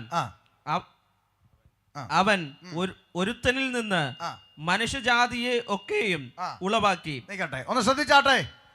ഭൂതലത്തിലെങ്ങും കുടിയിരിപ്പാൻ അവൻ അഥവാ ദൈവം. അവൻ എന്ന പദം ആരെ സൂചിപ്പിക്കുന്നു? ദൈവത്തെ സൂചിപ്പിക്കുന്നു. ഒരുത്തൻ എന്ന പദം ആരെ സൂചിപ്പിക്കുന്നു? ആദമിനെ സൂചിപ്പിക്കുന്നു. അങ്ങനെങ്കിൽ ഇങ്ങനെ വായിക്കാം, ഭൂതലത്തിലെങ്ങും കുടിയിരിപ്പാൻ ദൈവം ആദമിൽ നിന്ന് ഹിന്ദുവിനെ സൃഷ്ടിച്ചെന്നല്ല, മുസൽമാനെ സൃഷ്ടിച്ചെന്നല്ല, ക്രിസ്ത്യാനിയെ സൃഷ്ടിച്ചെന്നല്ല, പിന്നെയോ മനുഷ്യജാതിയെ സൃഷ്ടിച്ചു. തലേ കയറിയോ? ഇവിടുത്തെ കാവി ഉടുത്തവനെയും തൊപ്പിയിട്ടവനെയും കൊന്തയിട്ടവനെയും ചരട് കെട്ടിയവനെയും കുടുംബ കെട്ടിയവനെയും എല്ലാം ആദാമെന്ന് പറയുന്ന ഒറ്റ രക്തത്തിൽ നിന്ന് സൃഷ്ടിക്കപ്പെട്ടതാണ്. മനസ്സിലായോ? എത്ര മനോഹരമായ സ്റ്റേറ്റ്മെൻ്റാന്ന് നോക്കി. അപ്പുറത്ത് താമസിക്കുന്ന കാവി ഉടുത്തവനും ഇപ്പുറത്ത് താമസിക്കുന്ന കൊന്തയിട്ടവനും മുമ്പിൽ താമസിക്കുന്ന തൊപ്പിയിട്ടവനും നിൻ്റെയും എൻ്റെയും സഹോദരനാണെന്നും അവനെയും എന്നെയും സൃഷ്ടിച്ചത് ഒരു ദൈവമാണെന്നും പഠിപ്പിക്കുന്ന ഈ പുസ്തകമല്ലാതെ ഏത് പുസ്തകമാണ് ഈ ലോകത്തിൽ പ്രസംഗിക്കപ്പെടേണ്ടത്? ചിന്തിച്ചു നോക്ക്. ഒറ്റ രക്തത്തിൻ്റെ ഉടമ. കാവി ഉടുത്തവനും തൊപ്പിയിട്ടവനും കൊന്തയിട്ടവനുമെല്ലാം ഒറ്റ രക്തം. ഇനിയിപ്പോൾ അത് തെളിയിക്കണമെന്ന് ചോദിച്ചാൽ നാളെ രാവിലെ 4 ബോട്ടിലെടുത്ത് 4 മൃഗങ്ങളുടെ രക്തം, ആട്, ആന, പോത്ത്, പശു, അടുത്ത ലാബിലോട്ട് കൊടുത്താൽ 10 മിനിറ്റ് മിടിക്ക് പെമ്പിള്ളേർ സ്റ്റിക്കർ ഒട്ടിച്ച് വെളിയിലോട്ട് വെക്കുന്നത് ഇത് ആന, ഇത് ആട്, ഇത് പോത്ത്, ഇത് പശു കണ്ടുപിടിക്കാനുള്ള സംവിധാനം ലാബിലുണ്ട്. വീണ്ടും 4 ബോട്ടിലെടുക്കണം. ഒന്നിൽ ഇവിടെ അടുത്തുള്ള അമ്പലത്തിലെ പൂജാരിയുടെ രക്തം, മറ്റൊന്നിൽ കത്തോലിക്ക പള്ളിയിൽ അച്ഛൻ്റെ രക്തം, ഇനി ഒന്നിൽ ജമാഅത്ത് പള്ളിയിലെ മുസ്ലിയാരുടെ രക്തം, ഇനി ഒന്നിൽ നമ്മുടെ ഉപദേശിയുടെ രക്തം. അതേ ലാബിൽ കൊടുത്താൽ ഏതെങ്കിലും പിള്ളേർ ഒട്ടിച്ച് വരും. ഇതേ മാറിപ്പോവല്ലേ, മൂല ഇരിക്കുന്ന മുസ്ലിയാർ, അറ്റത്തിരിക്കുന്ന പൂജാരി മേപ്പോട്ട് വെച്ചിട്ടുണ്ട്, പള്ളിയിലച്ഛനെന്ന് തരുമോ? അങ്ങനെയൊന്നും തരത്തില്ല. ABCD ഗ്രൂപ്പ് വേണേൽ തിരിച്ചെന്നിരിക്കും. പിള്ളേർ ഇറങ്ങി വന്നിട്ട് പറയുന്നേ മനുഷ്യൻ്റെ സമയം മെനക്കെടുത്തരുത്, ഇതെല്ലാം മനുഷ്യൻ്റെ രക്തം എന്ന് പറയും, മനുഷ്യൻ്റെ രക്തം. അതുകൊണ്ടാണ് നമ്മുടെ നാട്ടിൽ രക്തം കൊടുക്കുമ്പോൾ ആർക്കും വലിയ മസിലൊന്നും ഇല്ലല്ലോ. ഹിന്ദുവിന് ഇപ്പം രക്തം വേണം, ഹിന്ദുവിൻ്റെ തന്നെ വേണമെന്ന് പറയുമോ? ഇല്ല. മുസൽമാൻ രക്തം വേണം, ജമാഅത്തിൽ നിന്ന് തന്നെ വേണമെന്ന് പറയുമോ? ഇല്ല. എവിടെയെങ്കിലും വാട്സാപ്പ് ഗ്രൂപ്പ് ഉണ്ടോയെന്നേ നോക്കത്തുള്ളൂ രക്തം കിട്ടുന്നത്, അല്ലേ? അപ്പോൾ നോക്ക്, രക്തം കൊടുക്കുമ്പോൾ ആർക്കും ഒരു ബുദ്ധിമുട്ടും ഇല്ല. കൊന്തയും കുരിശും കഴുത്തിലിട്ട ക്രിസ്ത്യാനി ചെറുക്കൻ ബൈക്ക് ഓടിച്ച് പോയി ടിപ്പറിൻ്റെ അടിയിലോട്ട് ചെന്ന് കയറി തല പൊട്ടി നാട്ടുകാരെ പൊക്കിയെടുത്ത് മെഡിക്കൽ കോളേജിൽ കൊണ്ടുചെന്നു. ഡോക്ടർ പറഞ്ഞു, ഇപ്പോൾ ഒരു കുപ്പി ബ്ലഡ് അടച്ചാൽ കൊച്ചിനെ രക്ഷിക്കാം. ക്രിസ്ത്യാനി ചെറുക്കൻ്റെ ക്രിസ്ത്യാനി അമ്മ ക്രിസ്ത്യാൻ്റെ കുഞ്ഞിന് ആര് ബ്ലഡ് കൊടുക്കുമെന്ന് കരഞ്ഞു. തൊട്ടടുത്ത ബെഡിൽ അമ്മയ്ക്ക് കൂട്ടിരിക്കാൻ വന്ന കാവി കൊടുത്ത് RSSകാരൻ പറഞ്ഞു, അമ്മ കരയണ്ടമ്മ, ഞാൻ തരാം ബ്ലഡ്. വേണ്ട, നീ BJP അല്ലേ, ഇന്ന് വരെ ഒരു തള്ള പറഞ്ഞിട്ടുണ്ടോ? പറഞ്ഞിട്ടില്ല, പറയത്തുമില്ല. ഉണ്ടോ? പറയത്തില്ലെന്നേ. പക്ഷേ മനുഷ്യന് സുബോധം ആശുപത്രിയിൽ കിടക്കലേ ഉള്ളൂ, പുറത്തിറങ്ങി കഴിയുമ്പോൾ ഇല്ല. പുറത്തിറങ്ങിക്കഴിഞ്ഞ് ആരോഗ്യമൊക്കെ വെച്ച് പിന്നെ ശരീരമൊക്കെ ഒന്ന് തിന്ന് കുടിച്ച് തടിച്ച് കൊടുത്ത് ഇല്ല ജിമ്മിലൊക്കെ പോയി ശരീരമൊക്കെ ഒന്ന് ഉരുട്ടി പിടിച്ച് അവിടെ ഇവിടെയൊക്കെ മുഴച്ച് പൊങ്ങി സഞ്ചരിക്കുന്ന ഇറച്ചി കട പോലെ നടക്കുമ്പോൾ എവൻ്റെ ചിന്ത ആരെ എന്തും ചെയ്യാവുന്ന, അവിടെ ആ പ്രശ്നം. അതുകൊണ്ട് മനുഷ്യന്മാർ മനസ്സിലാക്കണം, ഒരൊറ്റ രക്തത്തിൻ്റെ ഉടമയായിട്ടാണ് സൃഷ്ടാവ് മനുഷ്യനെ സൃഷ്ടിച്ചത്. അതുകൊണ്ട് തന്നെ ആദാമ്യ രക്തത്തിൽ കലർന്ന പാപം സകല മനുഷ്യരിലേക്കും പ്രവേശിച്ചു. വേദപുസ്തകം പറയുന്നു, ഒരു വ്യത്യാസവുമില്ല, സകല മനുഷ്യരും പാപത്തിലായി. അതല്ലെങ്കിൽ ഇനി ഉപദേശിമാർ പറയുന്ന പോലെ ക്രിസ്ത്യാനികൾ മാത്രം അങ്ങ് പാപിയായാൽ പോരെ എന്നാണ് ചോദ്യമെങ്കിൽ നാട്ടിലെ ജയിലുകളിൽ ക്രിസ്ത്യാനികൾ മാത്രമേ കാണാൻ പാടുണ്ടായിരുന്നുള്ളൂ. ബാക്കിയുള്ളവർക്കൊന്നും പാപമില്ലെങ്കിൽ അവിടെ മുസ്ലിങ്ങളും കാണരുത്, ഹിന്ദുക്കളും കാണരുത്. പക്ഷേ സംഗതി അങ്ങനല്ല. തോമസ് കുട്ടിയും പ്രതി, മുഹമ്മദ് കുട്ടിയും പ്രതി, നാരായണൻ കുട്ടിയും പ്രതി, എല്ലാ കുട്ടികളും പ്രതിയാണ്. അപ്പം വേദപുസ്തകം പറയുന്ന ഒരു വ്യത്യാസവും ഇല്ല. മനുഷ്യനായി പിറന്ന സകലരുടെ അകത്തേക്ക് ഈ പാപമെന്ന് പറയുന്ന ഇരുട്ട് പ്രവേശിച്ചു. അപ്പൊ മനുഷ്യന്റെ അകത്ത് പ്രവേശിച്ചു. അപ്പൊ ഈ വാക്യം ഒന്ന് ശ്രദ്ധിച്ചേ, ഭൂതലത്തിലെങ്ങും കുടിയിരിപ്പാൻ ദൈവം. ശ്രദ്ധിച്ചോണേ പറയുന്ന ചിന്ത, ഭൂതലത്തിലെങ്ങും കുടിയിരിപ്പാൻ ദൈവം. അപ്പൊ ദൈവം എന്ന് പറഞ്ഞാൽ ഏതെങ്കിലും ഒരു വില്ലേജിൻ്റെ അകത്ത് ഒതുങ്ങുന്ന പുള്ളി അല്ല, ഏതെങ്കിലും ഒരു പഞ്ചായത്തിൻ്റെ അകത്ത് ഒതുക്കാൻ പറ്റുന്നവൻ അല്ല. ഈശ്വരൻ, പടച്ചവൻ, സൃഷ്ടാവെന്ന് പറഞ്ഞാൽ ഏതെങ്കിലും ഒരു പഞ്ചായത്തിലോ വില്ലേജിലോ ഒതുക്കാൻ പറ്റുന്ന പുള്ളി അല്ല. ദൈവം ഏതെങ്കിലും ഒരു ജില്ലക്കകത്ത് തളച്ചിടാൻ പറ്റുന്നവൻ അല്ല. ദൈവം ഇനി മുതൽ പിന്നെ കോട്ടയം ജില്ലയിലുണ്ട്, ബാക്കിയുള്ള ജില്ലക്കാരൊക്കെ ഇങ്ങോട്ട് വന്നു എന്ന് പറയാൻ പറ്റത്തില്ല. ദൈവത്തെ ഒരു ജില്ലയിലും തളച്ചിടാൻ പറ്റത്തില്ല. മനസ്സിലാക്കുന്നുണ്ടോ? മൂക്കി ശ്വാസമുള്ള പേട്ട് മനുഷ്യൻ്റെ കൽപ്പനയ്ക്കനുസരിച്ച് താളം ചവിട്ടുന്നവനല്ല സൃഷ്ടാവായ ദൈവം. മൂക്കി ശ്വാസമുള്ള പേട്ട് മനുഷ്യൻ്റെ കൽപ്പനയ്ക്കനുസരിച്ച് ഇരിക്കാനും എഴുന്നേക്കാനും നടക്കാനും കടക്കാനും അടയ്ക്കാനും തുറക്കാനും നിൻ്റെ കീഴെ പണിയെടുക്കുന്ന ബംഗാളിയല്ല ദൈവം. നിൻ്റെ കീഴെ പണിയെടുക്കുന്ന ബംഗാളിയോട് പറഞ്ഞാൽ അവൻ ചിലപ്പോൾ കേൾക്കും, ശരി സേട്ടാ അങ്ങനെ ചെയ്യാം സേട്ടാ എന്നവൻ പറയും. അതുപോലെ മനുഷ്യൻ്റെ കൽപ്പനകൾക്കും വാക്കുകൾക്കും അനുസരിക്കുന്ന ഒന്നല്ല സൃഷ്ടാവായ ദൈവം. MBBS MD ഡിഗ്രിയൊക്കെ പഠിച്ച ഡോക്ടർമാർ അവരെ കൊണ്ടാവുന്ന പണി 58 ചെയ്ത് ചൊടുവി പറയുന്നൊരു പദമുണ്ട്, ഞങ്ങളെ കൊണ്ട് ഒക്കുന്നതെല്ലാം ഞങ്ങൾ ചെയ്തിട്ടുണ്ട്, ഇനി നിങ്ങൾ ദൈവത്തോട് പ്രാർത്ഥിക്കാൻ. സകലമായ ഡിഗ്രിക്കും മേലെയാണ് ദൈവം. മനസ്സിലായോ? ഇവിടെ മൂക്കി ശ്വാസമുള്ള പേട്ട് മനുഷ്യൻ ദൈവത്തെ അനുസരിപ്പിക്കാൻ നോക്കുക. അത് നമ്മുടെ ആളുകളും കുറച്ചൊക്കെ കരുതിയിരിക്കണം. ഇപ്പോൾ കുറേ പിള്ളേർ സെറ്റ് ഇറങ്ങിയിട്ടുണ്ട്, സ്റ്റേജിൽ കയറി ആത്മാവ് ഇപ്പോൾ തന്നെ ശക്തിയോടെ ഇറങ്ങട്ടെ വ്യാപരി. ഇവൻ പറയുമ്പോൾ കയറാനും ഇറങ്ങാനും ഇവൻ്റെ വേലക്കാരനല്ല പരിശുദ്ധാത്മാവ്. ഇതൊക്കെ ഇച്ചിരി ഗൗരവമുള്ള വിഷയമാണ്. ഇതൊക്കെ പറയുമ്പോൾ നമ്മുടെ ആളുകൾക്ക് ഇഷ്ടപ്പെടത്തില്ല. ശുശ്രൂഷ പിള്ളേർ കളിയല്ല, കുഞ്ഞുകളിയല്ല. സ്റ്റേജിൽ കയറി കിടന്ന് എന്തെല്ലാം വിക്രിയകളാണെന്നറിയാമോ? അടുത്തിരിക്കുന്നവരെ നോക്കി പല്ലിളിച്ച് പിന്നെ ഒന്ന് കുലുക്കി ആട്ടി, ഇതൊക്കെയാണ് ഇപ്പം നടക്കുന്നത്. മര്യാദയ്ക്ക് കർത്താവിന് പാടി ശുശ്രൂഷ ചെയ്യുന്നവരൊന്നും ഇപ്പോൾ ആവശ്യം ഇല്ല. സ്തോത്രം. മനസ്സിലായോ? പണ്ടൊക്കെ അങ്ങനെ ആയിരുന്നു, പരിശുദ്ധാത്മാവിനെ പ്രാപിച്ചോ എന്ന് ചോദിക്കും. ഇന്നിപ്പോൾ അതൊന്നുമില്ല. ഇന്നിപ്പം വരി മാറ്റിയാൽ മതിയെന്നാണ് പറയുന്നത്. DJ അങ്ങനെ തന്നെ കിടന്നോട്ടെ, വരി മാറ്റിയാൽ മതിയെന്നാണ് പറയുന്നത്. കാര്യം ഇപ്പം നമ്മുടെ ഉപദേശിമാരൊക്കെ ഇതിനൊക്കെ കൈയടിക്കുന്നത് കാണുമ്പോഴാണ് ഈ പറഞ്ഞു പോകുന്നത്. ഉപദേശിമാർ പറയും അപ്പോൾ പണ്ടത്തെ കാലമൊന്നും നമ്മൾ പിള്ളേരെ അങ്ങനൊന്നും ഇച്ചിരി അഡ്ജസ്റ്റ്മെൻ്റൊക്കെ വേണമെന്ന്. ഇനിയിപ്പോൾ നമ്മുടെ ആരാധനയൊക്കെ കർത്താവിൻ്റെ വരവ് താമസമെങ്കിൽ DJ ലെവലിലാകും. ഇവരൊക്കെ ജീവനോട് ഉള്ളിടത്തോളം ഇങ്ങനെയൊക്കെ പോകും. ഇനി അത് കഴിഞ്ഞ് വരുമ്പം എന്താകുമെന്ന് കണ്ടറിയണം.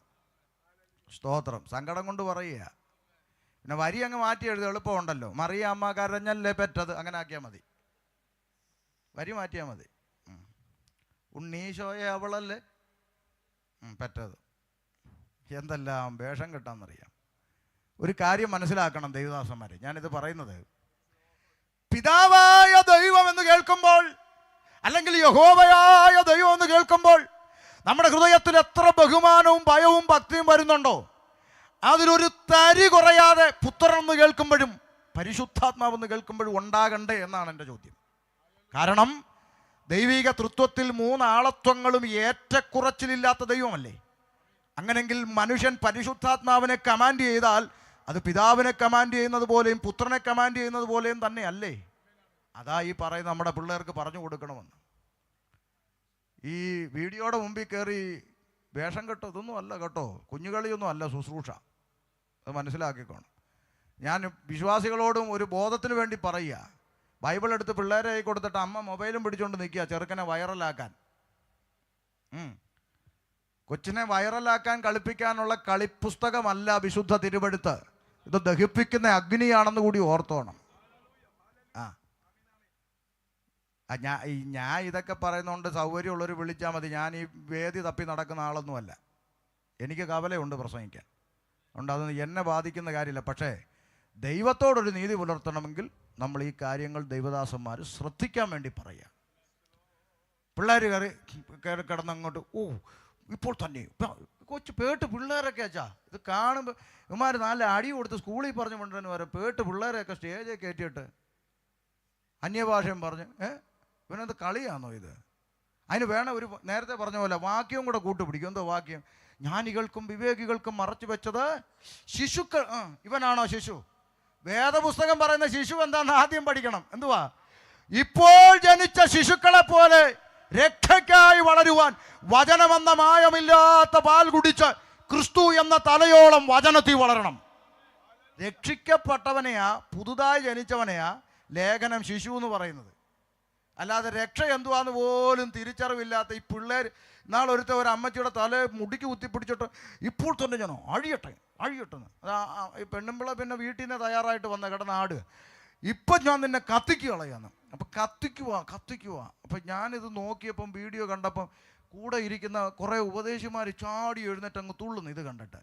അപ്പോൾ അതിൽ ഒരാൾ എനിക്ക് നല്ല പരിചയമുള്ള അടുപ്പമുള്ള ആളും. അപ്പോൾ എനിക്ക് ഇച്ചിരി ചൂട് പിടിച്ചു. ഞാൻ പുള്ളിയുടെ ഫോണിൽ വിളിച്ചു. ഞാൻ പറഞ്ഞു, ഞാൻ ഷമീർ കൊല്ലവാ. എന്നാ പാസ്റ്ററെ, മീറ്റിംഗ് നേരത്തെ നടന്നതാണ് കേട്ടോ, വീഡിയോ ഞാൻ കണ്ടപ്പം വിളിച്ചെന്നാണ് പറഞ്ഞു, അല്ല നടന്നുകൊണ്ടിരിക്കുമ്പോഴല്ല. അപ്പം വിളിച്ചു. അപ്പോൾ എന്നാ പാസ്റ്റർ? ഞാൻ പറഞ്ഞു, ഞാൻ ഈ ബൈബിൾ കോളേജിലൊന്നും പഠിച്ചിട്ടില്ലല്ലോ വെച്ചാൽ, അപ്പോൾ എനിക്ക് എന്തെങ്കിലും സംശയം ഉണ്ടെങ്കിൽ സീനിയറായിട്ടുള്ള ദേവദാസന്മാരെ വിളിച്ച് ചോദിച്ചാൽ ഞാൻ പഠിക്കുന്നത്, അപ്പം അച്ഛനോടൊന്ന് ചോദിക്കാൻ വിളിച്ചാന്ന് പറഞ്ഞു. എന്നോടോ? ഞാൻ പറഞ്ഞു, എന്നെ ചോദിക്കുന്നതിന് എന്നാ? എന്നാന്ന് ചോദിച്ചു. ഞാൻ പറഞ്ഞു, അല്ല ഈ ദൈവദാസന്മാർക്ക് പിശാചിനെ കത്തിക്കാൻ അധികാരം തരുന്ന വാക്യം ഏതാന്ന് ഞാൻ ഇതുവരെ കണ്ടിട്ടില്ല, എനിക്കതൊന്ന് കാര്യം. അങ്ങനെയാണ് ഇത്ര ഉപദേശിമാർ കത്തിച്ചിട്ടും പിന്നെ ഇതെന്നെ പ്രസവിച്ച് വരുവാണോ? അപ്പോൾ ഒന്ന് അറിയണമല്ലോ. അപ്പം പുള്ളിക്കാരൻ പറഞ്ഞു, മനസ്സിലായെന്ന് പറഞ്ഞു. ഞാൻ പറഞ്ഞു, മനസ്സിലായല്ലോ? മനസ്സിലായി. മേലെ ഇമ്മാതിരി വിക്രികൾ കാണിക്കരുതെന്ന് പറഞ്ഞു വെച്ചു. അതുകൊണ്ടാണ് ഞാൻ ഇപ്പോൾ പേര് പറയാത്തത്, തിരുത്തണമല്ലോ. അപ്പം നിങ്ങൾ ചിന്തിക്കുക, അതെന്താ അങ്ങനെയെന്ന്. ഇവളിൽ നിന്ന് പുറപ്പെട്ടു പോക എന്ന് കൽപ്പിക്കുവാനുള്ള അധികാരം അഭിഷേകമുള്ള ദൈവദാസന്മാരുടെ നാവിൻ തുമ്പത്തുണ്ട്. ഇവളിൽ നിന്ന് പുറപ്പെട്ടു പോക എന്ന് കൽപ്പിക്കാം. അതിൻ്റെ അപ്പുറത്ത് കത്തിക്കാൻ ഒരു ഡേറ്റ് വെച്ചിട്ടുണ്ട്, അതിനാളും വരുന്നുണ്ട്. സ്തോത്രം. മനസ്സിലാകുന്നുണ്ടോ? അപ്പോൾ ഈ അറിവില്ലായ്മയിലുള്ള തുള്ളൽ നിർത്താൻ വേണ്ടി ഒരു വാക്ക് പറഞ്ഞതേ ഉള്ളൂ. നമുക്ക് തിരിച്ചു വരാം. നമ്മൾ പൊതുസമൂഹത്തോടാണ് സംസാരിച്ചുകൊണ്ടിരിക്കുന്നത്. എന്നാലും വന്നിരിക്കുന്ന നിങ്ങൾക്ക് ബോറടിക്കരുതല്ലോ, അതുകൊണ്ട് ഇടയ്ക്ക് നിങ്ങൾക്കുള്ളത് തരുന്നതാണ്. അപ്പം ശ്രദ്ധിച്ചാട്ടെ, ഭൂതലത്തിലെങ്ങും കുടിയിരുപ്പാൻ ദൈവം എന്നാ വായിച്ചത്. ഭൂതലത്തിലെങ്ങും കുടിയിരിക്കുന്നവനാണ് ദൈവം. അപ്പം ചോദ്യം വരും, എവിടാ ഉപദേശിച്ച് ദൈവം കുടിയിരിക്കുന്നതെന്ന്, അല്ലേ? അതിൻ്റെ 24-ാം വാക്യം മറുപടിയായിട്ട് എഴുതപ്പെട്ടത് ഒന്ന് വായിച്ച. 24, ലോകവും അതിലുള്ളതൊക്കെയും ഉണ്ടാക്കിയ ദൈവം. കേട്ടോ, ലോകവും അതിൽ കാണുന്നതൊക്കെയും ഉണ്ടാക്കിയ ദൈവം സ്വർഗത്തിനും ഭൂമിക്കും നാഥനാകൊണ്ട് കൈപ്പണിയായ കെട്ടിടങ്ങളിൽ വാസം ചെയ്യുന്നില്ല. മനുഷ്യന്റെ കൈപ്പണിയായ കെട്ടിടങ്ങളിൽ ഒന്നും ദൈവം വാസം ചെയ്യുന്നില്ല. തിരുവെഴുത്ത് പറയുക, ഞങ്ങളാരും പറയുകയല്ല. മാറ്റമില്ലാത്ത ദൈവത്തിന്റെ തിരുവചനം പറയുക, ഈ ലോകവും അതിൽ കാണുന്ന സകലത്തെയും ഉണ്ടാക്കിയ സൃഷ്ടിച്ച ദൈവം സ്വർഗത്തിനും ഭൂമിക്കും നാഥൻ. അവൻ മാനുഷിക കൈപ്പണിയായ കെട്ടിടങ്ങളിൽ ദൈവം വസിക്കുന്നില്ല. ദൈവത്തെ ഏതെങ്കിലും ഒരു കെട്ടിടത്തിൽ ആകാശം മുഴുവൻ നീണ്ടു നിൽക്കുന്ന ഗോപുരം പോലെ മുട്ടുന്ന ഏതെങ്കിലും കെട്ടിടങ്ങളിലോ പള്ളികളിലോ ഒന്നും ദൈവം കുടിയിരിക്കുന്നില്ല. അങ്ങനെയാണെങ്കിൽ ഭൂകമ്പം ഉണ്ടായി പള്ളി ഒന്ന് ഇടിഞ്ഞു വീണാൽ വിശ്വാസികളെല്ലാം കൂടെ വെളിയിലിറങ്ങി നിന്ന് നെഞ്ചത്തടിച്ച് എൻ്റെ യേശുവിന് ഈ ഗതി വന്നല്ലോ എന്ന് പറയേണ്ടി വരത്തില്ലേ? അതുകൊണ്ട് ഒരു കാര്യം മനസ്സിലാക്കണം, മനുഷ്യൻ്റെ കൈപ്പണിയായ ഒരു കെട്ടിടങ്ങളിലും ദൈവം വസിക്കുന്നില്ല. മനസ്സിലാകുന്നുണ്ടോ? പിന്നെ എവിടെയാ ഉപദേശിച്ച് ദൈവം വസിക്കുന്നതെന്ന് ചോദിച്ചാൽ, അതാണ് ഇന്ന് രാത്രി ദേശത്തോട് ഞങ്ങൾക്ക് പറയാനുള്ള സന്തോഷ വാർത്ത. സ്വർഗത്തിലെ സൃഷ്ടാവായ ദൈവം വസിക്കാൻ ആശിക്കുന്ന മന്ദിരം എൻ്റെയും നിന്റെയും ഹൃദയമാകുന്ന മന്ദിരത്തിലാണ്. ഇന്ന് രാത്രി തുറക്കപ്പെടേണ്ടത് നിന്റെ ഹൃദയമാണ്. ദൈവത്തിനായി ഇന്ന് രാത്രി നിന്റെ ഹൃദയവാതിൽ തുറക്കപ്പെടണം. അതാണ് സുവിശേഷത്തിന്റെ കാതൽ.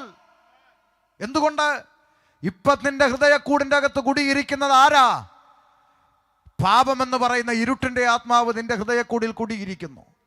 ആ ഹൃദയവാതിൽ തുറന്ന് സ്വർഗത്തിലെ ദൈവത്തിന് നീ ഇടം കൊടുത്താൽ ഇന്ന് രാത്രി നിന്റെ ഹൃദയക്കൂടിൻ്റെ അകത്തിരിക്കുന്ന ഇരുട്ട് പുറത്തുപോയി സ്വർഗത്തിലെ ദൈവം നിന്നിൽ വസിക്കുവാനിടയാകും. അപ്പോൾ തിരുവെഴുത്ത് പറയുന്നു, മഹത്വത്തിന്റെ പ്രത്യാശയായ ക്രിസ്തു നിങ്ങളിൽ വസിക്കുന്നു. എത്ര മനോഹരമായ അനുഭവം! ദൈവം വസിക്കുവാൻ ഹൃദയത്തിൻ്റെ വാതിൽ തുറന്നു കൊടുക്കണം. മനുഷ്യനത് കഴിഞ്ഞില്ല. കാരണം പാപം അവൻ്റെ അകത്ത് കയറി. പാപം അകത്ത് കയറിയപ്പോൾ എന്ത് സംഭവിച്ചു? മനുഷ്യന് അവൻ സൃഷ്ടാവിനെ മറന്നു. സൃഷ്ടിക്ക് മഹത്വം കൊടുത്തു. അത് നാട്ടുകാർക്ക് മനസ്സിലാകുന്ന പോലെ സിമ്പിളായി പറയാം. മക്കളെ, മനുഷ്യനെ സൃഷ്ടിച്ചത് ആരാടാ? പറ. ദൈവം. കണ്ടോ? പിള്ളേർക്ക് മനസ്സിലാകുന്നുണ്ടേ. മനുഷ്യനെ സൃഷ്ടിച്ചതാരാ? ദൈവം. ഒരു ചോദ്യം കൂടെ ചോദിച്ചോട്ടേടാ, ഇന്ന് ദൈവത്തെ സൃഷ്ടിക്കുന്ന ആരാ? മനുഷ്യൻ. കണ്ടോ? പിള്ളേർക്ക് മനസ്സിലായിട്ടും വലുതിൻ്റെ തലയിൽ കയറുന്നില്ല. മനുഷ്യനെ സൃഷ്ടിച്ച ആരാ? ദൈവം. ഇന്ന് ദൈവത്തെ സൃഷ്ടിക്കുന്ന ആര്? മേപ്പോട്ട് വലിക്കുന്ന ശ്വാസം കീപ്പോട്ട് വിടാൻ പറ്റാതെ പോയാൽ വാഴപ്പിണ്ടി പോലെ കിടക്കുന്ന ഈ പേട്ട് മനുഷ്യനാണ് ആരെ സൃഷ്ടിക്കുന്നത്? ദൈവത്തെ സൃഷ്ടിക്കുക. അവൻ സൃഷ്ടിച്ചു തരും. ഇരിക്കുന്ന വേണം, നടക്കുന്ന വേണം, കിടക്കുന്ന വേണം, ബ്ലാക്ക് ആൻഡ് വൈറ്റ് വേണം, കളർ വേണം, ലിപ്സ്റ്റിക് ഇട്ട് വേണം, ഇടാത്ത ആരുണ്ടാക്കി തരും? ഈ പേട്ട് മനുഷ്യൻ ഉണ്ടാക്കിയത്. ഇത് മനുഷ്യന് സുബോധം ഇല്ല. അതാ പറയുന്നത്, പാപം എന്ന് പറയുന്ന ഇരുട്ടകത്ത് കയറിയപ്പോൾ സൃഷ്ടിച്ച ദൈവത്തെ മറന്നിട്ട് സൃഷ്ടാവിന് മഹത്വം കൊടുത്തെന്ന്. വായിച്ച റോമാലേഖനം 1-ാം അധ്യായം 21, 22, 23 തിരുവചനങ്ങളിലേക്ക്. റോമർ 1:21 മുതൽ.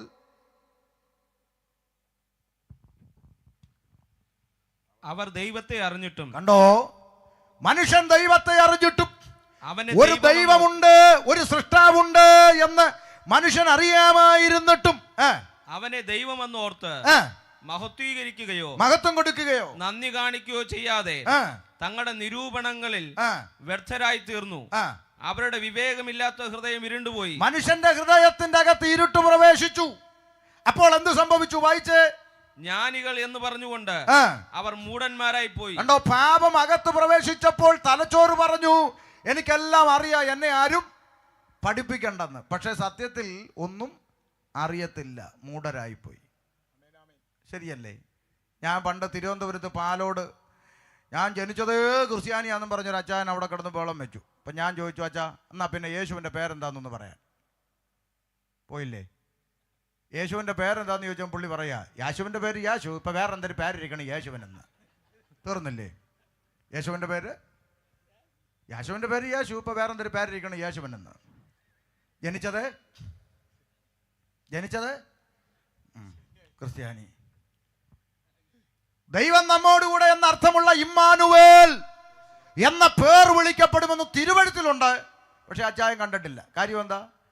ബൈബിൾ തുറന്നാലല്ലേ കാണൂ. ബൈബിൾ എടുത്ത് ഷോക്കേഴ്സിൽ വെച്ച് കറണ്ട് ചാർജിൻ്റെ കോപ്പിയും കരപടച്ചൻ്റെ രസീതും തൊഴിലുറപ്പിൻ്റെ ചീട്ടും നോട്ടീസും എല്ലാം വെച്ച് ബൈബിൾ എടുത്ത് ഷോക്കേഴ്സിൽ വെച്ച് എമ്പരത്തിപ്പവും പറിച്ചിട്ട് ചന്ദനത്തിരിയും കത്തിച്ച് പുകച്ച് ബൈബിൾ ഷോക്കേഴ്സിൽ വെച്ച് റോഡിൽ കൂടെ ഓലക്കാലം പിടിച്ചുകൊണ്ട് നടക്കുക. അപ്പോൾ പിന്നെ എങ്ങനെ ഇതിൻ്റെ അകത്തുള്ളത് മനസ്സിലാകുന്നത്? അപ്പോൾ ഇതിൻ്റെ അകത്തുള്ളത് മനസ്സിലാകണമെങ്കിൽ ഇവിടുത്തെ പെന്തിക്കോസ് ഉപദേശിമാർ പറയുന്നൊന്നും കേൾക്കണമെന്നൊന്നും ഞങ്ങളാരും പറയുന്നില്ല. ഇതിൻ്റെ അകത്തുള്ളത് മനസ്സിലാക്കണമെങ്കിൽ പുസ്തകം തുറന്നൊന്ന് വായിക്കണം, അത്രേ ഉള്ളൂ. വീട്ടിൽ തിരുവചനം നൽകപ്പെട്ടിട്ടുണ്ട്, അത് തുറന്ന് വായിക്കണം, അത്രേ പറയുന്നുള്ളൂ. അല്ല ഇവിടെ ആരും ഉപദേശിമാരുടെ പുറകെ വരണമെന്നൊന്നുമില്ല, വേദപുസ്തകം വായിച്ചാൽ മതി. അപ്പം ശ്രദ്ധിച്ചേ, ഇവിടെ പറയുക ജ്ഞാനികളെന്ന് പറഞ്ഞുകൊണ്ട് അവർ മൂഢരായി പോയി. എന്നിട്ട് എന്ത് ചെയ്തു? വായിച്ചേ. അക്ഷയനായ ദൈവത്തിന്റെ തേജസ്സിനെ അവർ ക്ഷയമുള്ള മനുഷ്യൻ, പക്ഷി, നാൽക്കാലി, ഇടജാതി എന്നിവിടെ രൂപസാദൃശ്യമായി മാറ്റിക്കളഞ്ഞു. പാപം അകത്ത് കയറിയപ്പോൾ സൃഷ്ടാവിനെ അങ്ങ് മറന്നു. എന്നിട്ട് സൃഷ്ടാവിന് കൊടുക്കേണ്ട മഹത്വം സൃഷ്ടിക്ക് കൊടുത്തെന്നായി വായിച്ച്. കിട്ടിയോ? സൃഷ്ടിക്ക് കൊടുത്തു, ദൈവത്തെ അങ്ങ് വിട്ടു. എന്നിട്ട് മഹത്വം ആർക്ക് കൊടുക്കാൻ തുടങ്ങി? മനുഷ്യന് മഹത്വം കൊടുക്കാൻ തുടങ്ങി. അപ്പോൾ ഇവിടെ ആരുണ്ടായി? ആൾ ദൈവങ്ങൾ. ഇപ്പോൾ ആൾ ദൈവങ്ങളെ തട്ടിയിട്ട് നടക്കാൻ മേല. ഓരോ ആഴ്ച ഓരോ പഞ്ചായത്തിൽ നിന്ന് വരിക. ചില മാസങ്ങൾക്ക് മുമ്പ് ഞാനും പത്രത്തിൽ വായിച്ചു, കേരളത്തിൽ അറിയപ്പെടുന്ന ഒരാൾ ദൈവത്തിന് പനിയാ, പ്രാർത്ഥിക്കണമെന്ന്. എന്നിട്ടും മനസ്സിലാകാത്ത മണ്ടം മലയാളി.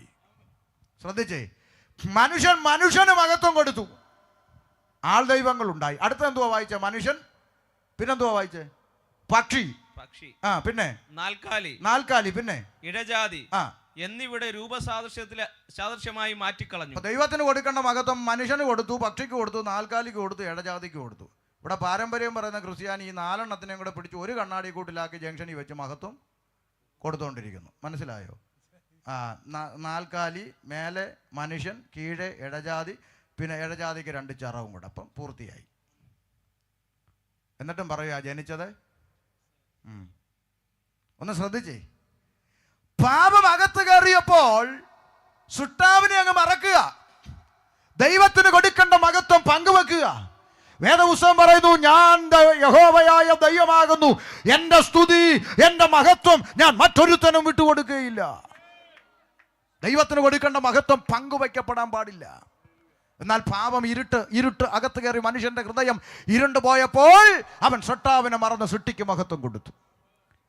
കേൾക്കൂ പ്രിയപ്പെട്ടവരെ, പാപത്തിൽ വീണുപോയ മനുഷ്യവർഗത്തെ രക്ഷിപ്പാൻ സ്വർഗത്തിലെ ദൈവം ഒരു പദ്ധതി ഒരുക്കി. ആ പദ്ധതി പ്രവാചകന്മാരിലൂടെ വെളിപ്പെടുത്തി. എന്താ? യേശുക്രിസ്തു ഭൂമിയിൽ പിറക്കുന്നതിന് ഏകദേശക്കണക്ക് പണ്ഡിതന്മാരുടെ അഭിപ്രായത്തിൽ ഏകദേശക്കണക്ക് ഒരു 700-ൽ പരം വർഷങ്ങൾക്ക് അപ്പുറത്ത് യെശയ്യാവെന്ന് പറയുന്ന പ്രവാചകൻ വിളംബരം ചെയ്തു, കന്യക ഗർഭിണിയായി ഒരു മകനെ പ്രസവിക്കും. പ്രിയപ്പെട്ടവരെ, ഇന്ന് പറഞ്ഞേ, കന്യക ഗർഭിണിയായ ഒരു, ഉറക്കെ പറഞ്ഞാട്ട്, കന്യക ഗർഭിണിയായ ഒരു മകനെ, അല്ലേ? എത്ര വർഷം മുമ്പാന്നാ ഞാൻ പറഞ്ഞത്? 700-ൽ പരം വർഷം മുമ്പല്ലേ? ദൈവം അയച്ച പ്രവാചകൻ 700-ൽ പരം വർഷങ്ങൾക്ക് മുമ്പ് മകനെ പ്രസവിക്കുമെന്ന് പറഞ്ഞു. പ്രസവിച്ചപ്പോൾ മോളായിപ്പോയോ? പറ അങ്ങോട്ട്. പിന്നെ ആരായിരുന്നു? മോൻ തന്നെ ആയിരുന്നു. അതാ ദൈവത്തിൻ്റെ പ്രവാചകൻ. ഇവിടെ കറങ്ങി നടക്കുന്ന പ്രവാചകൻ 6 മാസം ഉള്ളപ്പോൾ പറയും മോളാകട്ടോ, പ്രസവിച്ചപ്പോൾ മോനാ. പിന്നെ ആ വഴി പുള്ളിയെ കാണാനില്ല. കറങ്ങി നടക്കുന്ന പ്രവാചകനല്ല ദൈവത്തിൻ്റെ പ്രവാചകൻ. ഇത് എപ്പോഴും ദൈവമക്കൾക്ക് പറ്റുന്ന മിസ്റ്റേക്ക് അവിടെയാണ്.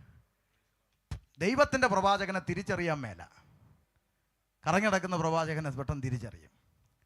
ഞാനൊരു കാര്യം നിങ്ങൾക്ക് സൂചന തരാം, അത്രയും പറഞ്ഞു വിടുക. കാരണം ഇത് പൊതുയോഗമാണെന്ന് എനിക്കറിയാം, പൊതുസമൂഹം കേൾക്കാൻ വേണ്ടി.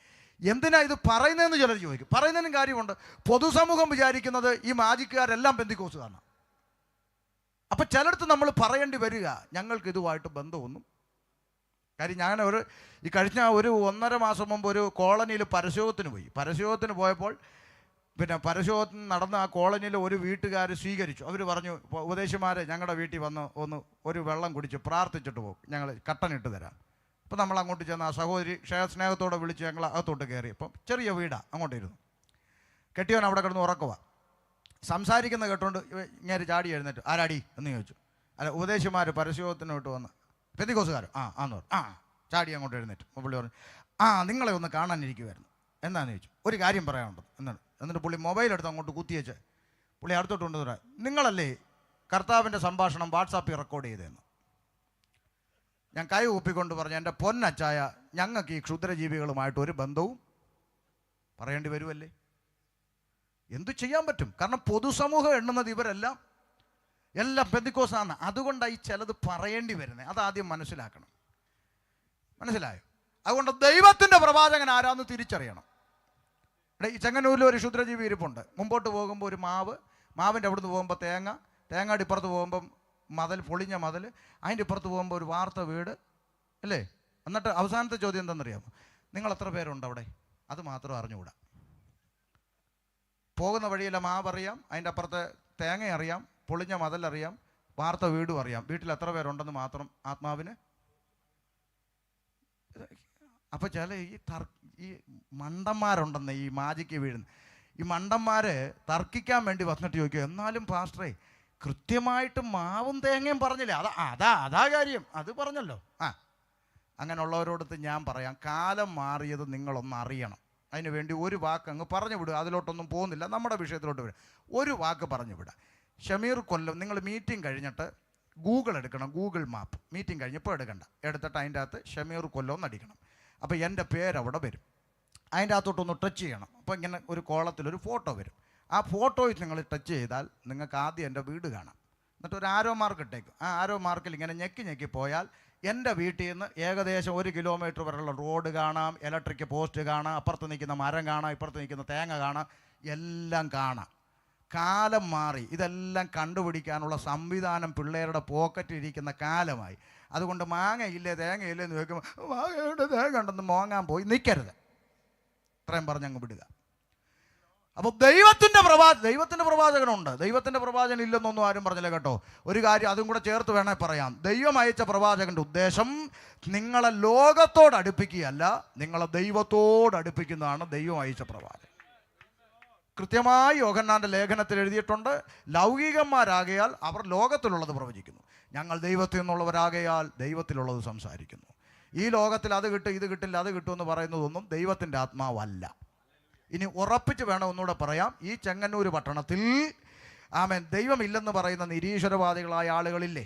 ഉണ്ട്. അവർ BMW, ഓഡി, ബെൻസ്, ജാഗ്വാറിൽ സഞ്ചരിക്കുന്നു, നല്ല ഫ്ലാറ്റ് മേടിച്ച് അന്തസ്സായിട്ട് താമസിക്കുന്നു. ദൈവമില്ലൊരു കുന്തവും ഇല്ലെന്ന് പറയുന്നവൻ ജാഗ്വാറിൽ നടക്കുമ്പോഴാണ് ഇവിടെ ഒരു മാരുതി കാറും വെച്ച് പെരുപ്പിക്കുക, കൃപയാൽ ഒരു മാരുതി കാർ ദൈവം. മനസ്സിലായോ? അപ്പം ജാഗ്വാർ കൊടുത്ത അവനോ. അതുകൊണ്ട് ദൈവമക്കൾ ഒരു കാര്യം മനസ്സിലാക്കുക, നമുക്ക് അഭിമാനിക്കാനുള്ളത് ഈ ലോകത്തിൽ കിട്ടുന്ന നന്മയെ പ്രതി അല്ല, പകരം ഇവിടുത്തെ നിരീശ്വരവാദിക്കും പഞ്ചായത്ത് പ്രസിഡന്റും മെമ്പറിനും MLAക്കും MP ക്കും മുഖ്യമന്ത്രിക്കും പ്രധാനമന്ത്രിക്കും ലഭിക്കാത്ത ഒരു പ്രിവിലേജ് പ്രാർത്ഥിക്കുന്നവന് കിട്ടിയിട്ടുണ്ട്. എന്താ? ഈ സകലത്തെയും സൃഷ്ടിച്ച മഹാദൈവത്തെ പിതാവേ എന്ന് വിളിക്കാനുള്ള പുത്രത്വത്തിൻ്റെ ആത്മാവിനെ അവൻ എനിക്കും നിങ്ങൾക്കും തന്നു. അതാണ് ഈ ഭൂമിയിൽ നമുക്ക് ലഭിച്ച പ്രിവിലേജ്. നമുക്ക് അന്തസ്സായിട്ട് ചോദിക്കാം, അത് എനിക്കുണ്ടോ നിനക്കുണ്ടോ? അവിടെ ആ ദൈവമക്കളുടെ മഹത്വം വെളിപ്പെടുന്നത് മനസ്സിലാകുന്നുണ്ടോ? അല്ലാണ്ട് എന്തെങ്കിലും കിട്ടിയ ഭൗതിക നന്മയൊന്നും ദൈവത്തിലോട്ട് അടുപ്പിക്കുന്നതല്ല. വല്ലതും കിട്ടിയ ബോണസായിട്ട് മേടിച്ചോണം, കിട്ടുമ്പോൾ ചിന്തിച്ചോണം നാളെ ഇതെൻ്റെ അടുത്തുനിന്ന് പോകും. അത്ര പോകാത്ത ഒന്ന് നമുക്ക് വേണ്ടി സ്വർഗത്തിൽ ദൈവം ഒരുക്കിയ നിത്യതയാണ്. അതൊന്ന് ഉറപ്പിക്കാൻ വേണ്ടിയാണ് ഈ പറയുമ്പോൾ വിഷമിച്ചിട്ട് കാര്യമില്ല. മനസ്സിലാകുന്നുണ്ടോ? ഈ ലോകത്തിൽ ഇതെല്ലാം പോകും. പോകാത്ത ഒന്ന് ദൈവം നമുക്ക് വേണ്ടി ഒരുക്കിയിട്ടുണ്ട്. നാളെ ഒരു ഭാഷ പറഞ്ഞു, ഞാൻ ഗൾഫിൽ പോയി ദൈവം എന്നെ ഓടിച്ചിട്ടങ്ങ് അനുഗ്രഹിച്ചെന്ന്. അപ്പോൾ നമ്മൾ വിചാരിച്ചു അറബികളെ വല്ലതും ശാനപ്പെടുത്തി കാണുമോ. എന്നാ വെച്ചാൽ അറബികളെ അതൊന്നും അല്ലെന്ന് പിന്നെന്തോ നന്മ കിട്ടിയെന്ന്. അപ്പം നിങ്ങളൊന്ന് ചിന്തിച്ചു നോക്കി, ഈ മനുഷ്യൻ വിചാരിക്കുന്ന അതാണ് അനുഗ്രഹമെന്ന്. ചിന്തിച്ചു നോക്ക്, അത് കിട്ടി, സ്തോത്രം. അതിൻ്റെ അപ്പുറത്ത് അതിന് വലിയ വാല്യൂ ഒന്നും ഇല്ല. നോക്ക്, അള്ളാഹുവിനെ സേവിക്കുന്ന അറബി അല്ലേ, അള്ളാഹുവിനെ സേവിക്കുന്ന അറബിക്ക് 1 ലക്ഷം കിട്ടി. അവൻ അതിൽ നിന്ന് 10,000 രൂപ ജോലി എന്ന ചാക്കോച്ചന് കൊടുത്തു. ചാക്കോച്ചൻ അതിൽ നിന്ന് 1000 രൂപ ചെന്ന ഭാഷക്ക് കൊടുത്തു. ഇത്രേ അവിടെ നടന്നുള്ളൂ അല്ലേ? അറബിയുടെ മേശപ്പുറത്തുനിന്ന് വീണത് ചാക്കോച്ചൻ്റെ ഇല വീണു, ചാക്കോച്ചൻ്റെ ഇലയെന്ന് വീണത് ഇവിടുന്ന് പോയ ആൾക്ക് കിട്ടി. ഇതിനെന്തിനാ ഈ തുള്ളുന്നേ? പക്ഷേ അറബിക്ക് കിട്ടാത്തൊരു ലോട്ടറി എനിക്കും നിങ്ങൾക്കും കിട്ടിയിട്ടുണ്ട്. അറബിക്ക് കിട്ടാത്തൊരു ബോണസ് നമുക്ക് തൻ്റെ അടുത്തോടെ പറയാനുണ്ട്. ആമേൻ. നിങ്ങൾ പിന്നെയും ഭയപ്പെടേണ്ടതിന് ദാസ്യത്വത്തിൻ്റെ ആത്മാവിനെ അല്ല, അബ്ബാ പിതാവ് എന്ന് വിളിക്കാനുള്ള പുത്രത്വത്തിൻ്റെ ആത്മാവിനെ അവൻ നമുക്ക് നൽകി. കാൺമീൻ കാൺമീൻ കാൺമീൻ, നാം ദൈവമക്കൾ എന്ന് വിളിക്കപ്പെടുവാൻ പിതാവ് നമുക്ക് എത്ര വലിയ സ്നേഹം നൽകി. ഓ, അല്ലേ ലോട്ടറി അംബാനിക്ക് കിട്ടുമോ?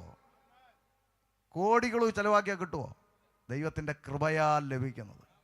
അത് നമുക്ക് കിട്ടി. ഈ കോളനിയിൽ കിടന്ന് ജനിച്ച് വളർന്ന നമുക്ക് കിട്ടി ദൈവത്തിൻ്റെ കൃപ. സ്തോത്രം. അതാ ലോട്ടറി. അപ്പോൾ തെറ്റിപ്പോകാതിരിക്കാൻ 2 പേര് പറഞ്ഞതേ ഉള്ളൂ. ദൈവത്തിൻ്റെ പ്രവാചകൻ 700 വർഷം മുമ്പ് മകനെന്ന് പറഞ്ഞാൽ പിന്നെ അപ്പീലില്ല. ആരാ? മകൻ തന്നെ. അതാ ദൈവത്തിൻ്റെ പ്രവാചകൻ. ഒരു മിസ്റ്റേക്കും ഇല്ല, ക്രിസ്റ്റൽ ക്ലിയറാ. പേര് വിളിക്കുന്നതിന് പോലും നമ്മൾ എതിരല്ല. കാരണം എന്താ? പേര് വിളിക്കുന്നത് ദൈവത്തിന് ചെയ്യാൻ പറ്റും. ദൈവത്തിന് എന്താ അസാധ്യമായിട്ടുള്ളത്? ദൈവത്തിന് ചെയ്യാൻ പറ്റും. യെരിഹോവിനടുത്തുകൂടെ നടന്നുപോയ കർത്താവ് സക്കായി നേരത്തെ വിളിച്ച്, ഞാൻ നാളെ അതുവഴി വരുന്നുണ്ട്, നീ മരത്തിൽ കയറി ഇരിക്കണം, ഞാൻ നൈസാട്ടങ്ങ് വിളിക്കുമെന്ന് വല്ലതും അഡ്ജസ്റ്റ് ചെയ്ത് വെച്ചിട്ടാണോ കയറിയിരുന്നത്? ഒന്നുമല്ല. കർത്താവ് കൃത്യമായിട്ട് മരത്തിൻ്റെ കീഴിൽ എത്തി ഒറ്റ വിളിച്ചു, പേര് വിളി, സക്കായി ഇറങ്ങി വാ. ഓ, എന്നാ പിന്നെ വിമർശിക്കുന്നത് എന്താണെന്ന് ചോദിച്ചാൽ, പ്രിന്റിംഗ് മിസ്റ്റേക്ക് കൊണ്ടുപോലും അതിനകത്ത് രണ്ടാമതൊരു സാ ഇല്ല. ഉണ്ടോ അച്ഛാ? ഒറ്റ പ്രിന്റിംഗ് മിസ്റ്റേക്ക് കൊണ്ടുപോലും ഒരു സാ രണ്ടാമത് വന്നിട്ടില്ല. സക്കായേ, അതാ ക്ലിയറാ. ഇവന്മാരെ വിളിക്കുമ്പോൾ ചക്ക ഇതുപോലുള്ള പരിപാടിയാണ് നമ്മൾ എതിർക്കുന്നത്. അതും കൂടെ ചേർത്തങ്ങ് പറയുക. അപ്പൊ ശ്രദ്ധിച്ചേ, ദൈവം അയച്ച പ്രവാചകൻ പറഞ്ഞു കന്യക ഗർഭിണിയായ ഒരു മകനെ പ്രസവിക്കും. ശേഷം 300 വർഷം പിന്നിട്ടപ്പോൾ ദാ കയറി വരുന്നു അടുത്ത പ്രവാചകൻ മീഖ. അദ്ദേഹം ആത്മാവിൽ പറഞ്ഞു, ആ രക്ഷകൻ ബത്ലഹേം എഫ്രാത്തയിൽ ജനിക്കും. ഇന്ന് രാത്രി ഞാൻ ദേശത്തോട് ഇങ്ങനെ പറയാം, ജനിക്കുന്നതിന് വർഷങ്ങൾക്ക് മുമ്പ് ജനിക്കുന്ന പഞ്ചായത്തും വില്ലേജും വരെ പ്രവചിച്ചു വച്ചിട്ട് ആ പ്രവചിച്ചതുപോലെ പ്രവചിച്ച സ്ഥലത്ത് ജനിച്ച ഒരുത്തൻ ഉലക ചരിത്രത്തിൽ ഉണ്ടായിട്ടുണ്ടെങ്കിൽ ഇന്ന് രാത്രി ഷമീർ അബ്ദുൽ സലാം പ്രസംഗിക്കുന്ന നസ്രയത്തുകാരനായ യേശു ക്രിസ്തു അല്ലാതെ മറ്റൊരുത്തനും ഉലകത്തിൽ അങ്ങനെ പറഞ്ഞിട്ടില്ല. ഹല്ലേലൂയ. യേശു ക്രിസ്തു ജനിച്ചു. അതാ പൗലോസ് പറഞ്ഞ ക്രിസ്തു യേശു പാപികളെ രക്ഷിപ്പാൻ ലോകത്തിൽ വന്നു. 30 വയസ്സ് വരെ അമ്മയപ്പന്മാർക്ക് കീഴടങ്ങി ജീവിച്ചു മാതൃക കാണിച്ച നല്ല കർത്താവ് 33 തിരുവയസ്സിൽ മാനവരാശിയുടെ പാപത്തിന് പരിഹാരം വരുത്തുവാൻ കാൽവരിയുടെ കൊലക്കളത്തിലേക്ക് മഹായാഗമാകുവാൻ നടന്നു കയറി. ഇന്ന് രാത്രി പുറം കണ്ണടച്ച് അകക്കണ്ണ് തുറന്ന് ആ കാൽവരിയിലേക്ക് നോക്കിയാൽ ഒരു കാഴ്ച കാണാം. ഒരു വശത്ത് ശൂന്യങ്കാരത്തി പറഞ്ഞു, എൻ്റെ പ്രിയൻ ആയിരങ്ങളിൽ 10,000ങ്ങളിൽ സുന്ദരനാണ്, അവൻ വെണ്മയും ചുവപ്പുമുള്ളവനാണ്, അവൻ 10,000ങ്ങളിൽ അതിശ്രേഷ്ഠനാണ്. പക്ഷേ മറുഭാഗത്ത് പ്രവാചകൻ പറഞ്ഞു, അല്ലല്ല, അവനെ കണ്ടാൽ ആളല്ല എന്ന് തോന്നുമാറ് അവൻ വിരൂപനാണ്, അവന് കോമളത്വമില്ല, അവൻ ആഗ്രഹിക്കത്തക്ക സൗന്ദര്യമില്ല. കണ്ടാൽ തിരിച്ചറിയാത്ത ഒരു മാംസക്കഷ്ണം പോലെ കർത്താവായി. ഇന്ന് രാത്രി ചിന്തിക്കണം സഹോദരി, ഇന്ന് രാത്രി ചിന്തിക്കണം സഹോദര. ആയിരങ്ങളിൽ പതിനായിരങ്ങളിൽ സുന്ദരനായവൻ, വെണ്മയും ചുവപ്പുമുള്ള എൻ്റെ പ്രിയൻ എന്തുകൊണ്ട് കാൽവരിയിലായി തീർന്നു എന്ന ചോദ്യത്തിന് ഒറ്റ ഉത്തരമേ ഉള്ളൂ. ആമേ സഹോദര, അത് നിനക്ക് വേണ്ടിയാണ്. സഹോദരി, അത് നിനക്ക് വേണ്ടിയാണ്. എനിക്കും നിനക്കും വേണ്ടിയാണ് എൻ്റെ കർത്താവ് കാൽവരിയിൽ യാഗമായി മാറിയത്. ഞാൻ ആ ഭാഗം വായിക്കുമ്പോൾ എൻ്റെ ഹൃദയത്തിലുണ്ടായ ഒരു ചിന്ത ഞാൻ നിങ്ങളോട് പറയാം. ഞാൻ വായിച്ചു, യേശു കർത്താവ് കാറ്റെ അടക്കുക, കടലെ ശാന്തമാകാന്ന് പറയുമ്പോൾ പ്രകൃതി അവൻ്റെ വാക്കിന് കീഴടങ്ങുന്നു. 4 ദിവസം കഴിഞ്ഞ മരിച്ച ഡെഡ് ബോഡി 4 ദിവസം കഴിഞ്ഞിട്ട് ലാസറെ പുറത്തു വാ എന്ന ഒരു ശബ്ദത്തിൻ്റെ മുമ്പിൽ ലാസർ ജീവനോടെ പുറത്തു വരുന്നു. ഇങ്ങനെ മരണത്തെയും പ്രകൃതിയും ഒക്കെ നാവിൻ തുമ്പത്ത് നിർത്തിയ കർത്താവിനെ കുറിച്ച് പ്രവാചകൻ എഴുതിയ ഒരു പദം എന്നെ ചിന്തിപ്പിച്ചു. അവൻ വായ തുറക്കാതിരുന്നു. അവൻ വായ തുറക്കാതിരുന്നു. ഹൃദയത്തിൻ്റെ അകത്തുനിന്ന് ചോദിക്കാം, യേശുവേ, അങ്ങ് എന്തുകൊണ്ട് വായ തുറക്കാതിരുന്നു? അങ്ങൊരു വാക്ക് കൽപ്പിച്ചാൽ ഈ പ്രകൃതി അങ്ങേ അനുസരിച്ചല്ലോ, ഈ മൃതദേഹം അങ്ങേ അനുസരിച്ചല്ലോ. അങ്ങനെങ്കിൽ അങ്ങൊരു വാക്ക് കൽപ്പിച്ചാൽ ഈ റോമാ സാമ്രാജ്യത്തെ മുഴുവൻ കത്തിച്ച് ചാമ്പലാക്കിയിട്ട് ക്രൂശിൽ നിന്നൊരു സൂപ്പർ ഹീറോയെ പോലെ അങ്ങേക്ക് ഇറങ്ങി വരാൻ സാധിക്കുമായിരുന്നിട്ടും അങ്ങ് എന്തുകൊണ്ട് വായ തുറക്കാതിരുന്നു? ഇന്ന് രാത്രി അതിൻ്റെ ഉത്തരം, സഹോദര, അത് നിനക്ക് വേണ്ടിയാണ്, അത് എനിക്ക് വേണ്ടിയാണ്. ഞാനും നീയും നരകത്തിൻ്റെ പടുകുഴിയിൽ പതിക്കാതിരിക്കുവാൻ യേശു എനിക്കും നിനക്കും പകരം കാൽവരിയിൽ യാഗമായി മാറി. കഴിഞ്ഞ ദിവസം ഒരു സാമുദായിക ക്രൈസ്തവ കുടുംബത്തിലുള്ള ഒരു സഹോദരി യൂട്യൂബിൽ എൻ്റെ വീഡിയോ ഒക്കെ കണ്ടിട്ട് എന്നെ വിളിച്ചിട്ട് പറഞ്ഞു, ഞാൻ പെന്തക്കോസ്ത് ഗ്രൂപ്പിലല്ല. ഞാൻ പറഞ്ഞു, അതിനെന്താ, മനുഷ്യനല്ലേ, സംസാരിക്കാം. ചോദിച്ചു, ഒരു സംശയം ചോദിക്കാനാണ് എന്ന് പറഞ്ഞുകൊണ്ട് വേദപുസ്തകത്തിലുള്ള പല വിഷയങ്ങളെക്കുറിച്ച് എന്നോട് സംശയം ചോദിച്ചു. ഞാനതൊക്കെ കൃത്യമായി വാക്യസഹിതം പറഞ്ഞു കൊടുത്തു.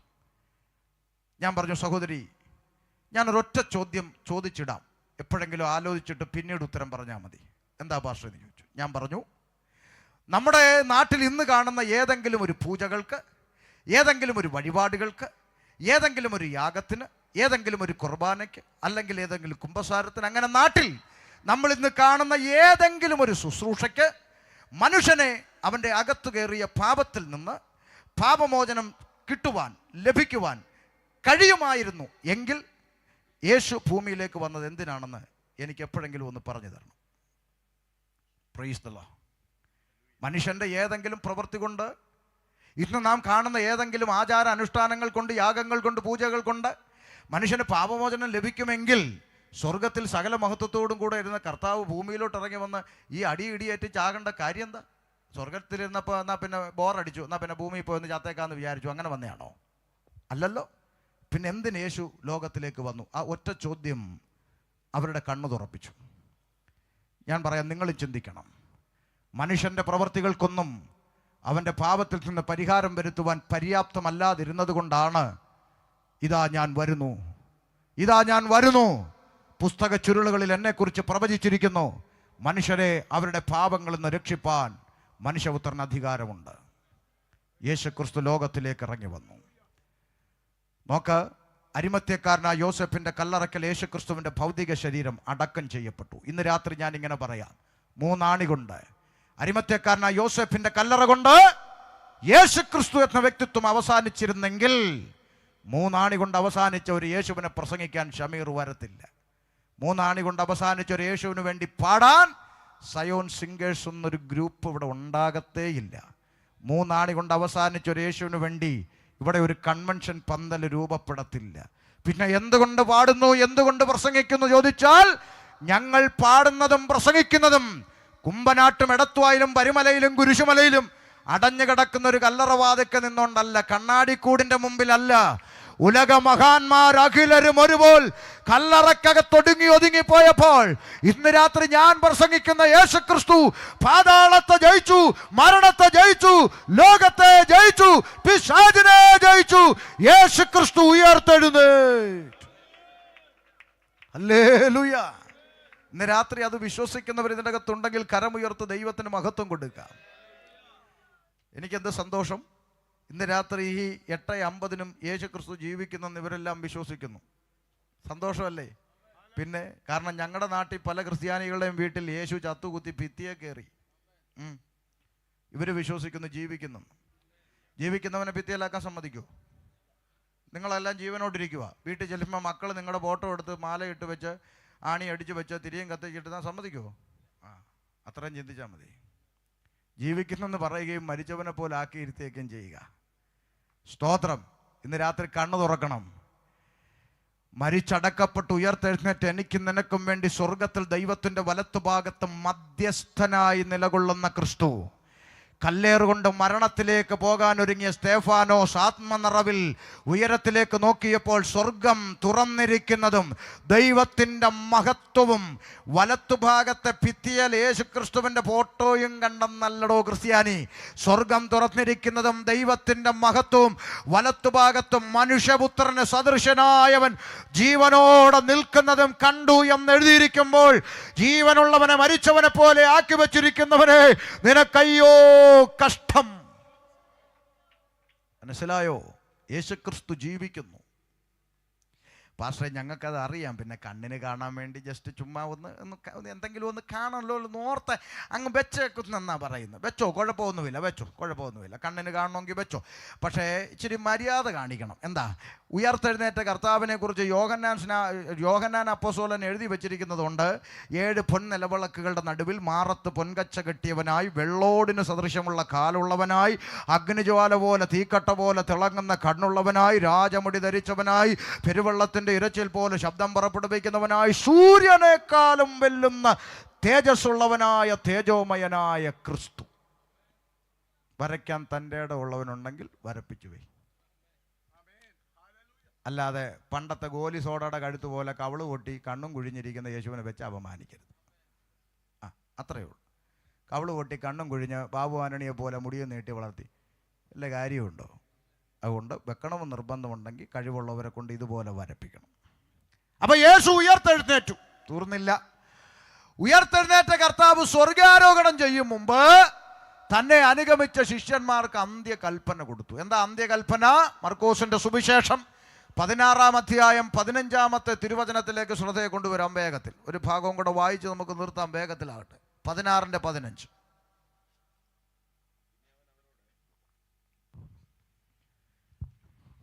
പിന്നെ അവൻ അവരോട്, നിങ്ങൾ ഭൂലോകത്തിലൊക്കെയും പോയി സകല സൃഷ്ടിയോടും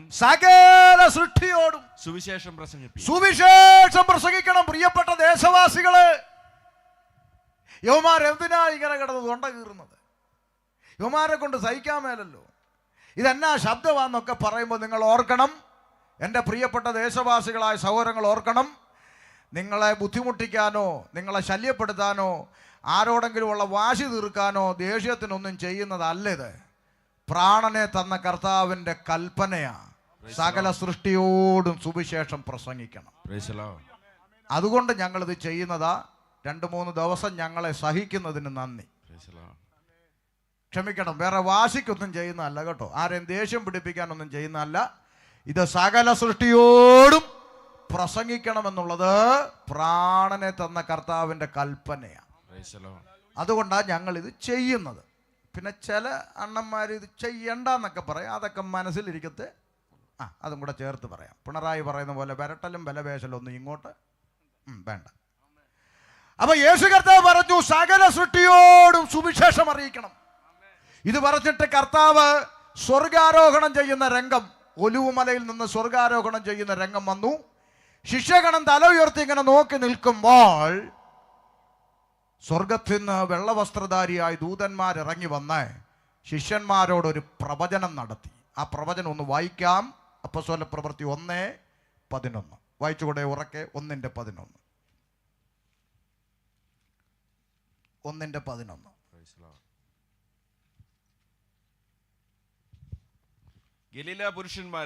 ഗലീല പുരുഷന്മാരെ, നിങ്ങൾ ആകാശത്തിലേക്ക് നോക്കി നിൽക്കുന്നത് എന്ത്? നിങ്ങളെ വിട്ട് സ്വർഗാരോഹണം ചെയ്ത ഈ യേശുവിനെ സ്വർഗത്തിലേക്ക് പോകുന്നവനായി നിങ്ങൾ കണ്ടതുപോലെ തന്നെ അവൻ വീണ്ടും വരുമെന്ന് പറഞ്ഞു. ഇന്ന് രാത്രി ഞങ്ങൾ ഈ ദേശത്തോട് വിളംബരം ചെയ്യുന്നു. ദൂതന്മാർ അരുളി ചെയ്ത പ്രവചനം ഇന്നുവരെ സംഭവിച്ചിട്ടില്ലാത്തതും ഏറ്റവും വേഗത്തിൽ സംഭവിക്കാൻ പോകുന്നതുമായ ഒരു പ്രവചനം ദേശത്തോട് ഞങ്ങൾ വിളംബരം ചെയ്യുന്നു. യേശു ക്രിസ്തു വീണ്ടും മടങ്ങി വരും. ഹല്ലേലൂയ. യേശു വീണ്ടും മടങ്ങി വരും. ഈ ആലോചന കേട്ട ശിഷ്യന്മാർ എന്ത് ചെയ്തു എന്നും കൂടെ വായിച്ച് നമുക്ക് ഒരുമിച്ച് പ്രാർത്ഥിക്കാം. വായിച്ചാട്ടെ. അവർ യെരൂശലേമിന് സമീപത്ത്, ശിഷ്യന്മാർ യെരൂശലേമിന് സമീപത്ത് ഒരു ശബ്ബത്ത് ദിവസത്തെ വഴിദൂരമുള്ള ഒലിവുമല വിട്ട് യെരൂശലേമിലേക്ക് മടങ്ങിപ്പോന്നു. ശ്രദ്ധിച്ചു കേട്ടോണം. ഇനി പറയുന്ന പോയിന്റ് പറഞ്ഞ് അവസാനിപ്പിക്കാൻ പോവാ. ശ്രദ്ധിച്ചു. ഒലിവുമല വിട്ട് യെരൂശലേമിലേക്ക് തിരിച്ചു വന്നു. ശ്രദ്ധിച്ചേ. യെരൂശലേമിൽ എത്തിയപ്പോൾ അവരെന്ത് ചെയ്തു? വായിച്ചേ. അവിടെ എത്തിയപ്പോൾ അവർ പാർത്ത മാളികമുറിയിൽ കയറിപ്പോയി. എല്ലാവർക്കും മനസ്സിലാവുന്നുണ്ടല്ലോ. പെന്തിക്കോസുകാര് വീട്ടിൽ നിന്ന് പുതുതായിട്ട് എഴുതിക്കൊണ്ട് വന്ന അല്ല, തിരുവെഴുത്ത് വായിക്കുക. അവിടെ എത്തിയപ്പോൾ അവർ പാർത്ത മാളിക മുറി കയറിപ്പോയവരുടെ പേര് വിവരങ്ങൾ അവിടെ കൊടുത്തിട്ടുണ്ട്. അത് വേദപുസ്തകം വീട്ടിലുള്ളവരെല്ലാം നോക്കിക്കോണം അങ്ങനാണോ എന്ന്. പെന്തിക്കോസുകാർ കള്ളം പറയാന്നൊന്നും പിന്നെ പറഞ്ഞേക്കരുത്. മേപ്പോട്ട് കയറിപ്പോയവരുടെ പേര് വിവരങ്ങൾ ഒന്ന് വായിച്ചേ. പത്രോസ്. ആരാ ഈ പത്രോസ് എന്ന് പറഞ്ഞാൽ? ഒന്നാമത്തെ പോപ്പ്, മാർപ്പാപ്പ എന്നൊക്കെ നാട്ടിലെ പല ക്രിസ്ത്യാനികളും വിശ്വസിക്കുന്ന പോപ്പ്. ഇരിക്കട്ടെ, നല്ല മോശമൊന്നുമല്ലല്ലോ. അപ്പൊ പത്രോസ് ലീഹ അങ്ങോട്ട് കയറിപ്പോയി. പത്രോസ്, യോഹന്നാൻ, യാക്കോബ്, അന്ത്രയോസ്, ഫിലിപ്പോസ്, തോമസ് ലീഹ, ബർത്തലോമായി, മത്തായി, അൽഫയുടെ മകനായ യാക്കോബ്, എരിവുകാരനായ ശിമോൻ, യാക്കോബിന്റെ മകനായ യൂദാസ് ലീഹ, ഇവരെല്ലാവരും സ്ത്രീകളോടും യേശുവിന്റെ അമ്മയായ മറിയോടും അവന്റെ സഹോദരന്മാരോടും കൂടെ ഒരുമനപ്പെട്ട് പ്രാർത്ഥന കഴിച്ചു പോന്നു. വേദപുസ്തകത്തിലുണ്ടോ? അങ്ങനെ മേപ്പോട്ട് കയറിപ്പോരുടെ പേരുവിവരം കേട്ടോ. പേരുവിവരം: പത്രോസ്, യോഹന്നാൻ, യാക്കോബ്, അന്ത്രയോസ്, ഫിലിപ്പോസ്, തോമസ്, ബർത്തലോമായി, മത്തായി, അൽഫയുടെ മകനായ യാക്കോബ്, എരിവുകാരനായ ശീമോൻ, യാക്കോബിന്റെ മകനായ യൂദാ, ഇവരെല്ലാവരും സ്ത്രീകളോടും യേശുവിന്റെ അമ്മയായ മറിയയോടും സഹോദരങ്ങളോടും ഒപ്പം പ്രാർത്ഥന കഴിച്ചു പോന്നു. അങ്ങനാണോ? പറ, അങ്ങനാണോ? അപ്പൊ കയറിപ്പോയവരുടെ കൂട്ടത്തിൽ ആരൊക്കെ ഉണ്ട്? പത്രോസ് ലീഗായുണ്ട്, തോമസ് ലീഗായുണ്ട്, യൂദാസ് ലീഗായുണ്ട്, യേശുവിന്റെ അമ്മയായ മറിയ ഉണ്ടോ? പറ. ഉണ്ട്. അങ്ങനെ പ്രാർത്ഥിച്ചുകൊണ്ടിരുന്നപ്പോ എന്തോ സംഭവിച്ചെന്നാ 2-ാം അധ്യായം 1-ാം വാക്യം പെന്തക്കോസ്ത് നാൾ വന്നപ്പോൾ അങ്ങനെ പ്രാർത്ഥിച്ചുകൊണ്ടിരുന്നപ്പോൾ അവരുടെ ഇടയിലോട്ട് കുറച്ച് പെന്തക്കോസുകാർ വന്നപ്പോൾ. അങ്ങനാണോ അമ്മാമേ? പെന്തക്കോസുകാർ അവരുടെ ഇടയിലോട്ട് വന്ന അങ്ങനാണോ? അങ്ങനെ ഒരു കാറും ഇല്ല അമ്മാമേ. പെന്തക്കോസുകാർ അങ്ങനെ ഒരു കാറും ഇല്ല. പിന്നെന്തുവാ വന്നത്? പെന്തക്കോസ് നാൾ വന്നു. അതെന്തുവാ? 50-ാം പെരുന്നാൾ ദിവസം വന്നു. പന്തക്കുസ്ത പെരുന്നാൾ ദിനം വന്നപ്പോൾ എല്ലാവരും ഒരു സ്ഥലത്ത് ഒന്നിച്ചു കൂടിയിരുന്നു. അവരെല്ലാം ഒന്നിച്ചു കൂടിയിരുന്നു. പെട്ടെന്ന് കൊടിയ കാറ്റടിക്കുന്നത് പോലെ ആകാശത്തു നിന്നൊരു മുഴക്കമുണ്ടായി. അവർ ഇരുന്നിരുന്ന വീട് മുഴുവൻ നിറച്ചു. അഗ്നിജ്വാല പോലെ പിളർന്നിരിക്കുന്ന നാവുകൾ അവർക്ക് പ്രത്യക്ഷമായി അവരിൽ ഓരോരുത്തന്റെ മേൽ പതിഞ്ഞു. അടുത്ത വാക്ക് കാത് തുറന്നു കേട്ടോ. എല്ലാവരും പരിശുദ്ധാത്മാവ് നിറഞ്ഞവരായി ആത്മാവ് അവർക്ക് ഉച്ചരിപ്പാൻ നൽകിയതുപോലെ അന്യഭാഷകളിൽ സംസാരിച്ചു തുടങ്ങി. അപ്പൊ ഒരു ചോദ്യം. ഈ അന്യഭാഷ സംസാരിക്കുന്ന കൂട്ടത്തെയാണ് നാട്ടുകാരെന്തോ വിളിക്കുന്നത്? പറ. ഇവര് പറയട്ടെ, എന്താ പറയുന്നത്? നാട്ടുകാരെന്തോ വിളിക്കുന്നത്? പെന്തക്കോസ്. അങ്ങനാണെങ്കിൽ 1-ാമത്തെ പെന്തക്കോസുകാരി മറിയ അല്ലയോ? ഈ അന്യഭാഷ പറഞ്ഞ കൂട്ടത്തിൽ ഇല്ലയോ? 1-ാമത്തെ പെന്തക്കോസുകാരൻ പത്രോസ് ലീഹ, 1-ാമത്തെ പെന്തക്കോസുകാരൻ തോമസ് ലീഹ, 1-ാമത്തെ പെന്തക്കോസുകാരൻ യൂദാസ് ലീഹ. ഇവരൊക്കെ പറഞ്ഞെന്നല്ലേ എഴുതി വെച്ചേക്കുന്നേ. അപ്പൊ ഇനി ആരെങ്കിലും പെന്തക്കോസുകാർക്ക് അമ്മയില്ലെന്ന് പറഞ്ഞാൽ തൻ്റെ അടുത്തോടെ പറയണം, നിങ്ങളുടെ പള്ളി ഫോട്ടോയേ ഉള്ളൂ, ഞങ്ങളുടെ കൂടെ ജീവനോട്ടിരുന്ന അന്യഭാഷ. പിന്നല്ലാതെ പുസ്തകത്തിൽ അങ്ങനല്ലേ എഴുതിയേക്കുന്നത്. മനസ്സിലാകുന്നുണ്ടോ? അവരെല്ലാവരും അന്യഭാഷ പറഞ്ഞിട്ടാണ് ചെങ്ങന്നൂരിൽ ഞങ്ങൾ കലപിലാന്ന് പറയാൻ തുടങ്ങി. അതുകൊണ്ട് ശ്രദ്ധിച്ച്, അവരെല്ലാവരും ആത്മാവ് നിറഞ്ഞവരായി അന്യഭാഷകളിൽ സംസാരിക്കാൻ തുടങ്ങി. ഒരു ഭാഗം കൂടെ. ആ പരിശുദ്ധാത്മാവിന്റെ നിറവിൽ ഒരാൾ പ്രസംഗിക്കാൻ എഴുന്നേറ്റു. ആരാ? പറ. പത്രോസ് ലീഹ. പോപ്പ് പ്രസംഗിച്ചു. എഴുന്നേറ്റ് നിന്ന് പരിശുദ്ധാത്മ പൂർണ്ണനായി ഒറ്റ പ്രസംഗം. എന്ത് സംഭവിച്ചെന്ന് കേട്ടെ. 2:37. ഇത് കേട്ടിട്ട് അവർ ഹൃദയത്തിൽ കുത്തുകൊണ്ടു. അപ്പൊ ഒരു കാര്യം ശ്രദ്ധിച്ചേ. പരിശുദ്ധാത്മാവിൽ നിറഞ്ഞവൻ ആത്മാവിന്റെ നിറവിൽ പ്രസംഗിച്ചപ്പോൾ കേട്ടവർക്ക് എന്തുകൊണ്ടു? കുത്തു. അപ്പം കുത്തുകൊണ്ടപ്പോൾ ഒരു കാര്യം മനസ്സിലായി. പ്രസംഗിക്കുന്നവൻ ഏതാത്മാവിലാ? പരിശുദ്ധാത്മാവിൽ. അതുകൊണ്ടല്ലേ കുത്തുകൊണ്ട്. ഇപ്പം നമുക്ക് കുത്തുകൊള്ളുന്ന പ്രസംഗമൊന്നും താല്പര്യമില്ല. ഇപ്പോഴത്തെ കൺവെൻഷൻ കഴിഞ്ഞ് വീട്ടിൽ പോകുമ്പം ചിലരുടെ ഫോൺ വിളിയൊക്കെ എടുത്ത് അയ്യോ ഒന്ന് വരണമായിരുന്നടി, ചിരിച്ച് ചിരിച്ച് ചിരിച്ച് ഊപ്പാടും അങ്ങനെ പറയുന്നത്. ഇപ്പോൾ 11 മണി വരെ ചിരിച്ചെന്നു. നല്ലതാ, ചിരിച്ചോ, പിന്നെ കരയാനുള്ളതല്ലേ. അതുകൊണ്ട് ശ്രദ്ധിച്ചേ, കുത്തുകൊള്ളണം, പാപബോധം ഉണ്ടാകണം. ഇരുവായ്ത്തലയുള്ള ഏതു വാളിനേക്കാളും മൂർച്ചയേറിയതും സദ്യമജ്ജ മാംസങ്ങളെ വേർപിടിവിക്കും വരെ തുളച്ചു ചെല്ലുന്ന ജീവന്റെ വചനം അകത്തോട്ട് തുളച്ചു കയറി കുത്തുകൊണ്ടു. കുത്തുകൊണ്ടവരെല്ലാം കൂടെ എന്ത് ചെയ്തു? കമ്മിറ്റി കൂടി ഉപദേശിയുടെ കൊങ്ങായ്ക്ക് പിടിച്ചെന്നാണോ? പിന്നെ എന്തുവാന്ന് വായിച്ചു കൊടുത്ത് നിർത്താം. വായിച്ചോ. പത്രോസിനോടും ശേഷം അപ്പോസ്തലന്മാരോടും സഹോദരന്മാരായ പുരുഷന്മാരെ ഞങ്ങൾ എന്ത് ചെയ്യണ്ടു എന്ന് ചോദിച്ചു. കുത്തുകൊണ്ടവരെല്ലാം കൂടെ ചങ്കത്തെ ചോദിച്ചു. പത്രോസിനോട് ചോദിച്ചു, സഹോദരന്മാരെ, നിങ്ങൾ ഓരോ വാക്ക് പ്രസംഗിക്കുമ്പോഴും എന്റെ ചങ്കത്ത് കുത്തുകൊള്ളുമായിരുന്നു. പറ ഞങ്ങൾ എന്ത് ചെയ്യണം? പത്രോസ് അവരോട് പോപ്പവരോട് നിങ്ങൾ മാനസാന്തരപ്പെട്ട് നിങ്ങളുടെ പാപങ്ങളുടെ മോചനത്തിനായി ഓരോരുത്തൻ യേശു ക്രിസ്തുവിന്റെ നാമത്തിൽ സ്നാനമേൽപ്പി. അകത്ത് കയറിയ പാപം പുറത്തു പോകണമെങ്കിൽ മാനസാന്തരപ്പെട്ട് സ്നാനപ്പെടാൻ. ഷമീർ കൊല്ലം അല്ല പറഞ്ഞത്, പത്രോസ് ലീഹയുടെ പ്രഖ്യാപനം. ഇത് തന്നെയല്ലേ ഞങ്ങൾ ഈ പറഞ്ഞുകൊണ്ടിരിക്കുന്നേ. ഇതിൻ്റെ അകത്ത് ഒരു വരി കൂട്ടിയോ, ഒരു വരി കുറച്ചോ? മാനസാന്തരപ്പെട്ട് സ്നാനപ്പെട്ടാൽ പാപമോചനം കിട്ടുമെന്ന് പത്രോസ് ലീഹ പറഞ്ഞത് കൊണ്ടാണ് ഞങ്ങൾ പോത്തിനെ കുളിപ്പിക്കുന്ന കലക്ക വെള്ളത്തിൽ മുങ്ങുന്നത്. മനസ്സിലായോ? അല്ലാതെ ഇത് ഞങ്ങൾ ആരെങ്കിലും പുതുതായിട്ട് ഉണ്ടാക്കിക്കൊണ്ട് വന്നൊരു പരിപാടിയല്ല. വേദപുസ്തകം കയ്യിലുണ്ടെങ്കിൽ തുറന്നു നോക്കണം. നിങ്ങൾ ഓരോരുത്തരും മാനസാന്തരപ്പെട്ട് നിങ്ങളുടെ പാപങ്ങളുടെ മോചനത്തിനായി ഓരോരുത്തരും യേശുക്രിസ്തുവിന്റെ നാമത്തിൽ സ്നാനമേൽപ്പിൻ. എന്നാൽ പരിശുദ്ധാത്മാവ് എന്ന ദാനം ലഭിക്കും. വാഗ്ദത്തം നിങ്ങൾക്ക് നിങ്ങളുടെ മക്കൾക്കും നമ്മുടെ ദൈവമായ കർത്താവ് വിളിച്ചു വരുത്തി ഏവർക്കും ഉള്ളതല്ലോ എന്ന് പറഞ്ഞു. പരിശുദ്ധാത്മാവ് എന്ന വാഗ്ദത്തം മറ്റു പല വാക്കുകളാലും അവൻ സാക്ഷ്യം പറഞ്ഞ് അവരെ പ്രബോധിപ്പിച്ചു. ഈ വക്രതയുള്ള തലമുറയിൽ നിന്ന് രക്ഷിക്കപ്പെടുവിനെന്ന് അവൻ അവരോട് പറഞ്ഞു. അടുത്ത വാക്കും കൂടെ വായിച്ച് പുസ്തകം അടച്ചേരെ. അവന്റെ വാക്ക് കൈക്കൊണ്ടവർ സ്നാനമേറ്റു. എത്ര പേര്? അന്ന് 3000-ഓളം പേർ അവനോട് ചേർന്നു. മതി, പുസ്തകം അടച്ചു. ഒറ്റ പ്രസംഗം, ചങ്കത്ത് കുത്തുകൊള്ളുന്ന ഒറ്റ പ്രസംഗം. 3000 പേര് രംഗത്ത് വന്ന് പറഞ്ഞു, ഞങ്ങൾക്ക് സ്നാനപ്പെടണം പാസ്റ്ററെ. പിടികിട്ടുന്നുണ്ടോ? അല്ലാതെ പിടിച്ചോണ്ട് പോയി വലിച്ചോണ്ട് പോയി ആ പരിപാടി എവിടെ ഇല്ല. ആരും പിടിച്ചും വലിച്ചും കൊണ്ടുപോയി വെള്ളത്തിൽ മുക്കുന്ന പരിപാടി അല്ലത്. ആർക്ക് വേണം കൈവൊക്കെ ലേലം വിളി ഒന്നും നടന്നില്ല അവിടെ.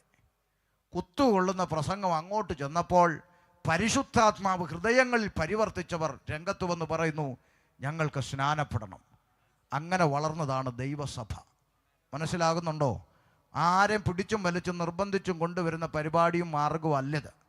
3000 പേര് രംഗത്ത് വന്നു, അവർ സ്നാനമേറ്റു. ശ്രദ്ധിച്ചു കേട്ടു. അപ്പോൾ മാനസാന്തരപ്പെട്ട് സ്നാനപ്പെട്ടാൽ പാപമോചനം ലഭിക്കുമെന്ന് ഈ തിരുവഴുത്താണ് ഞങ്ങൾ ഇന്നും പ്രസംഗിച്ചുകൊണ്ടിരിക്കുന്നത്. ഇപ്പം ചില ആളുകൾ പറയും, പക്ഷേ അത് ശരിയാ, പക്ഷെ ഞങ്ങൾ ചെറുതിലെ സ്നാനപ്പെട്ടതാ. ഏത്? കുഞ്ഞാവ ആയിരിക്കുമ്പോഴേ ആണോ? അപ്പം മാനസാന്തരമോ അത് വളരുമ്പം മതിയെന്ന്. പക്ഷെ ഇതിലങ്ങനല്ലല്ലോ വായിച്ചത്. മാനസാന്തരപ്പെട്ട് സ്നാനപ്പെടണമെന്നാണ് വായിച്ചത്. അപ്പം ഇത് തലതിരിച്ച അത് കുഴപ്പമില്ലെന്ന്. നമ്മളെല്ലാം ഇന്ന് കുളിച്ചിട്ട് തല തോർത്തി. നാളെ തൊട്ടൊരു ചേഞ്ച്. ആദ്യം തല തോർത്തിയിട്ട് പിന്നെ കുളിക്കാം. തലതിരിച്ച് ബുദ്ധിമുട്ടാണ്. ഈ ലോക ജീവിതത്തിൽ മനുഷ്യൻ നിത്യജീവിതത്തിൽ ചെയ്യുന്ന ഒരു കാര്യം പോലും തലതിരിച്ച പ്രശ്നമാണെങ്കിൽ, ആകാശം മാറിയാലും ഭൂമി ഒഴിഞ്ഞു പോയാലും മാറ്റം വരാത്ത തിരുവചനം ആരും തലതിരിക്കാൻ നിൽക്കരുത്. മാനസാന്തരപ്പെട്ട് സ്നാനപ്പെടണമെന്ന് തിരുവെഴുത്ത് പറഞ്ഞാൽ ആദ്യം സംഭവിക്കേണ്ടത് മാനസാന്തരം. മാനസാന്തരം ഒന്ന് പേപ്പറിൽ എഴുതി കാണിച്ചാൽ പോലും മനസ്സിലാകാത്ത കൊച്ചിനെ ഒക്കത്ത് വെച്ച് ഇന്നേക്ക് 2000 വർഷം കർത്താവായ യേശു ക്രിസ്തുവിൻ്റെ പാപത്തിന് വേണ്ടി വന്നെന്നും മരിച്ചെന്നും അടക്കപ്പെട്ടെന്നും ഉയർത്തെഴുന്നേറ്റെന്നും നിന്നെ ചേർക്കാൻ വീണ്ടും വരുമെന്നും കുഞ്ഞെ നീ വിശ്വസിക്കുന്നുവോ? കുഞ്ഞ് അല്ലേ? കുഞ്ഞ് വാ തുറന്ന് പറയണം, യെസ് ഐ ബിലീവ് ദാറ്റ്, ഞാനത് വിശ്വസിക്കുന്നു. അങ്ങനെ പറഞ്ഞാൽ നിങ്ങൾക്ക് സ്നാനം കഴിപ്പിക്കാം തിരുവെഴുത്തിൻ പ്രകാരം. അപ്പം നിങ്ങൾ പറയും, പാസ്റ്റർക്ക് അത് അറിഞ്ഞുകൂടാത്തതുകൊണ്ടാ, മുസ്ലിം എന്ന് പറഞ്ഞതല്ലേ? അതുകൊണ്ടാണ്. കുഞ്ഞിന് പറയാൻ അറിയത്തില്ലെന്ന് ഞങ്ങൾക്കറിയാം, അതുകൊണ്ട് പകരത്തിന് പറയാൻ ഒരാളെ ഞങ്ങൾ വെക്കാറുണ്ടെന്ന് ചിലർ പറയുക. ഞാൻ ചോദിക്കട്ടെ, നിശ്ചയത്തിന് പള്ളിയിൽ പോയിട്ടുണ്ടോ? നിശ്ചയത്തിന് വേഗം പറ. ഉണ്ട്. പള്ളിയിലച്ഛൻ ചോദിക്കാറുണ്ടോ, സൂസമ്മയെ നിൻ്റെ വലത്ത് ഭാഗത്ത് നിൽക്കുന്ന ജേക്കബിൻ്റെ ജോജാമ്മയുടെ മകൻ സണ്ണിക്കുട്ടിയെ വിവാഹ നിശ്ചയം കഴിപ്പാൻ നിനക്ക് സമ്മതമാണോ? ചോദിക്കാറുണ്ടല്ലോ. ഉണ്ട്. അപ്പോൾ ഈ പെണ്ണിൻ്റെ അപ്പൻ, ജനിപ്പിച്ച അപ്പൻ, സ്വന്തം അപ്പൻ പുറകിൽ നിന്നുകൊണ്ട് പറയുക, സമ്മതമാണ്, നടത്തുവോ? പറ, നടത്തുവോന്നു. സ്വന്തം അപ്പനല്ലേ, വാടകയ്ക്കെടുത്തൊന്നും അല്ലല്ലോ. നടത്തുവോ? ഇല്ല. അച്ഛൻ മൈൻഡ് പോലും ചെയ്യത്തില്ല. വീണ്ടും ചോദിക്കും, സൂസമ്മേ നിൻ്റെ വലത്ത് ഭാഗത്ത് നിൽക്കുന്ന ജോസഫിൻ്റെ ശോശാമ്മയുടെ മകൻ സണ്ണിക്കുട്ടി വിവാഹം കഴിക്കാൻ നിനക്ക് സമ്മതമാണോ? ഉടനെ പെണ്ണിൻ്റെ അമ്മ, പ്രസവിച്ച അമ്മ, സമ്മതമാച്ചോ, അവളെ നടത്തണമെന്ന് പറഞ്ഞിരുന്നേ, അങ്ങോട്ട് നടത്തുവോ? ഈ ലോകത്തിലെ മണവാട്ടിയാകാൻ പെറ്റ തള്ള പറഞ്ഞാൽ പോരെങ്കിൽ, ജനിപ്പിച്ച അപ്പം പറഞ്ഞാൽ പോരെങ്കിൽ, കുഞ്ഞാടിൻ്റെ കാന്തയാകാൻ, യേശുക്രിസ്തുവിൻ്റെ മണവാട്ടിയാകാൻ, ക്രിസ്തു എന്ന ഏകപുരുഷനെ നിർമ്മല കന്യകയായി ഏൽപ്പിപ്പാൻ വിവാഹം നിശ്ചയം ചെയ്തിരിക്കുന്ന, എൻഗേജ്മെൻറ്റ് ചെയ്തിരിക്കുന്നെന്ന് തിരുവെഴുത്ത് പറയുമ്പോൾ ആ മണവാട്ടി പദത്തിലേക്ക് വരാൻ പകരക്കാർ പറഞ്ഞാൽ ഒക്കത്തില്ല മാമേ. നിൻ്റെ അധരം കൊണ്ട് നീ പറയണം, യേശുക്രിസ്തു എന്ന മണവാളനെ എൻ്റെ കർത്താവും എൻ്റെ രക്ഷിതാവും എൻ്റെ നാഥനുമായി ഞാനിതാ ഹൃദയത്തിൽ ഏറ്റെടുക്കുന്നു, സ്വീകരിക്കുന്നു എന്ന് മണവാട്ടി പദത്തിലേക്ക് കടന്നു വരുന്നവർ സ്വയം ഏറ്റു പറയണം. അതിനെ ആ രക്ഷിക്കപ്പെടുക എന്ന് പറയുന്നത്. മനസ്സിലായോ? അതുകൊണ്ട് ഒറ്റ വാക്കി പറയണം, മാനസാന്തരപ്പെട്ട് സ്നാനമേൽപ്പീൻ, എന്നാൽ പാപമോചനം ലഭിക്കും. അപ്പോൾ ഉണ്ട് അടുത്ത തൊന്തരവ്, ക്രൂശിലെ കള്ളൻ സ്നാനപ്പെട്ടില്ലല്ലോ. എന്തെല്ലാം ഇടങ്ങേറാന്ന് നോക്ക്. ക്രൂശിലെ കള്ളൻ സ്നാനപ്പെട്ടില്ലല്ലോ, പരദീസിലിരുത്താന്ന് യേശു പറഞ്ഞില്ലേ? സംഗതി ശരിയാ. ഒറ്റ ചോദ്യം, ക്രൂശിലെ കള്ളൻ അഥവാ യേശുക്രിസ്തുവിനോടുകൂടെ ക്രൂശിക്കപ്പെട്ട കള്ളന്മാർ ന്യായപ്രമാണ യുഗത്തിലാണോ മരണപ്പെട്ടത്, കൃപായുഗത്തിലാണോ? അപ്പം അതിപ്പം ന്യായപ്രമാണ യുഗം ഏതാ കൃപായുഗം ഏതാന്ന് അറിയാതിരിക്കുന്നത് എന്നോടാണോന്ന്. മോശ മുതൽ യേശുക്രിസ്തുവിൻ്റെ ഉയർത്തെഴുന്നേൽപ്പ് വരെയുള്ളവർ ന്യായപ്രമാണത്തിന് കീഴെയും യേശുക്രിസ്തുവിൻ്റെ ഉയർത്തെഴുന്നേൽപ്പ് മുതൽ ഇനി വീണ്ടും വരവ് വരെയുള്ളവർ കൃപയാലുള്ള രക്ഷായുഗത്തിലും ജീവിക്കുന്നു. ഇതിലേതിലാ കള്ളം മരിച്ചത് ഇനി പറ. യേശു ഉയർത്തതിന് ശേഷമാണോ? അല്ല, യേശുവിനോട് കൂടെ. അപ്പം ന്യായപ്രമാണത്തിന് കീഴെ കള്ളം മരിക്കും. കള്ളനോട് യോഹന്നാൻ സ്നാപകൻ ആ കാലത്ത് ന്യായപ്രമാണ കാലത്ത് വിളിച്ചു പറഞ്ഞ സർപ്പസന്തതികളെ മാനസാന്തരപ്പെടുവനെന്നല്ലേ? മാനസാന്തരമല്ലേ അങ്ങർക്ക് ക്രൂശി വെച്ചുണ്ടായി. അതുകൊണ്ട് അവനെ പരദീസയിലിരുത്താന്ന് പറഞ്ഞു. കൃപായുഗത്തിൽ ജീവിക്കുന്ന എന്നോടും നിന്നോടും പത്രോസ്ലീഹ പറഞ്ഞ എന്തുവാന്നാ വായിച്ചേ? മാനസാന്തരപ്പെട്ട് പാപങ്ങളുടെ മോചനത്തിനായി സ്നാനമേൽപ്പി. ഇതാ കൃപായുഗത്തിൽ ജീവിക്കുന്ന എന്നോടും നിന്നോടും പോപ്പ് പറഞ്ഞു. അപ്പം നീ ന്യായപ്രമാണത്തിന് കീഴിലെ കള്ളനെ നോക്കിയിരുന്നിട്ട് അവൻ പരദീസയിലും പോകും, നീ നരകത്തിലും പോകും. മനസ്സിലായോ വല്ലോ? അതുകൊണ്ട് ഇടങ്ങേറും കൊണ്ടിരിക്കാതെ സ്നാനപ്പെട്ടേ തീരൂ. ഹല്ലേലൂയ. അതുകൊണ്ട് പറയാം, മനുഷ്യന്റെ അകത്ത് കയറിയ പാപത്തിൽ നിന്ന് മോചനം ലഭിപ്പാൻ ഓരോരുത്തൻ മാനസാന്തരപ്പെട്ട് സ്നാനമേൽപ്പീൻ, എന്നാൽ പരിശുദ്ധാത്മാവിനെ നിങ്ങൾക്ക് ലഭിക്കും. കാരണം മറ്റൊരുത്തനിലും രക്ഷയില്ല, മറ്റൊരുത്തനിലും രക്ഷയില്ല. മാനവജാതിക്ക് പാപമോചനം പ്രാപിപ്പാൻ ആകാശത്തിൻ്റെ കീഴിൽ മനുഷ്യരുടെ ഇടയിൽ നൽകപ്പെട്ട ഏകനാമം കർത്താവായ യേശുക്രിസ്തുവിൻ്റെ നാമം. ഒരു നിമിഷം നമുക്ക് ദൈവസന്നിധിയിൽ എഴുന്നേൽക്കാം. സകല ലോക സംഭവങ്ങളും കർത്താവിൻ്റെ മടങ്ങി വരവിനെ വിളിച്ചറിയിക്കുമ്പോൾ, ഒരുപക്ഷെ ഇന്ന് രാത്രി കർത്താവ് വന്നാൽ, ഇന്ന് രാത്രി കാഹളം ധ്വനിച്ചാൽ എനിക്കും ആ കർത്താവിനോടുകൂടെ പോകണം. അല്ല ഞാനും പോകുമെന്ന് മാറാത്തൊരു തീരുമാനമെടുത്തിട്ട് വേണം ഈ പന്തൽ വിട്ടു പോകാൻ. പുറം ഭാഗത്ത് തന്നെ കേൾക്കുന്ന പ്രിയപ്പെട്ടവരോട്, ഇരിക്കുന്ന ഇരിപ്പിൽ നിൽക്കുന്ന നിപ്പിൽ ഒരു നാണയത്തൊട്ട് കൊടുക്കാതെ, ഒരു കിലോമീറ്റർ നടക്കാതെ, ഒരു മെഴുകുതിരി കത്തിക്കാതെ, ഇരിക്കുന്ന ഇരിപ്പിൽ നിൽക്കുന്ന നിപ്പിൽ ഹൃദയത്തിൻ്റെ വാതിൽ തുറന്ന് ലോകത്തിൻ്റെ വെളിച്ചമായ യേശുക്രിസ്തുവിനെ ഹൃദയത്തിലേക്ക് ഏറ്റുവാങ്ങുന്ന പക്ഷം വെളിച്ചം വരുന്നിടത്ത് ഇരുട്ട് ഓടി മാറുമെന്നതുപോലെ യേശു അകത്ത് വരുമ്പോൾ നിന്റെ അകത്തിരിക്കുന്ന പാപമെന്ന ഇരുട്ട് പുറത്തു പോകും. നീ വെളിച്ചത്തിൽ നടക്കുന്നവനാകും. സമാധാനവും സന്തോഷവും നിറഞ്ഞൊരു ജീവിതം ഈ ഭൂമിയിലും വരുവാനുള്ള സ്വർഗരാജ്യത്തിൽ സൗജന്യ പ്രവേശനവും സാധ്യമാക്കി തരുന്നു ഈ സുവിശേഷം ഹൃദയത്തിൽ ഏറ്റുവാങ്ങിക്കൊണ്ട് ഇന്ന് രാത്രി കാഹളം ധ്വനിച്ചാൽ, ഇന്ന് രാത്രി കർത്താവ് വന്നാൽ ഞാനും പോകും, എനിക്കും പോകണമെന്ന് ഇന്ന് രാത്രി നിശ്ചയമുള്ളവരെല്ലാം ചേർന്ന് പാടി കർത്താവിനെ മഹത്വപ്പെടുത്താൻ വരും.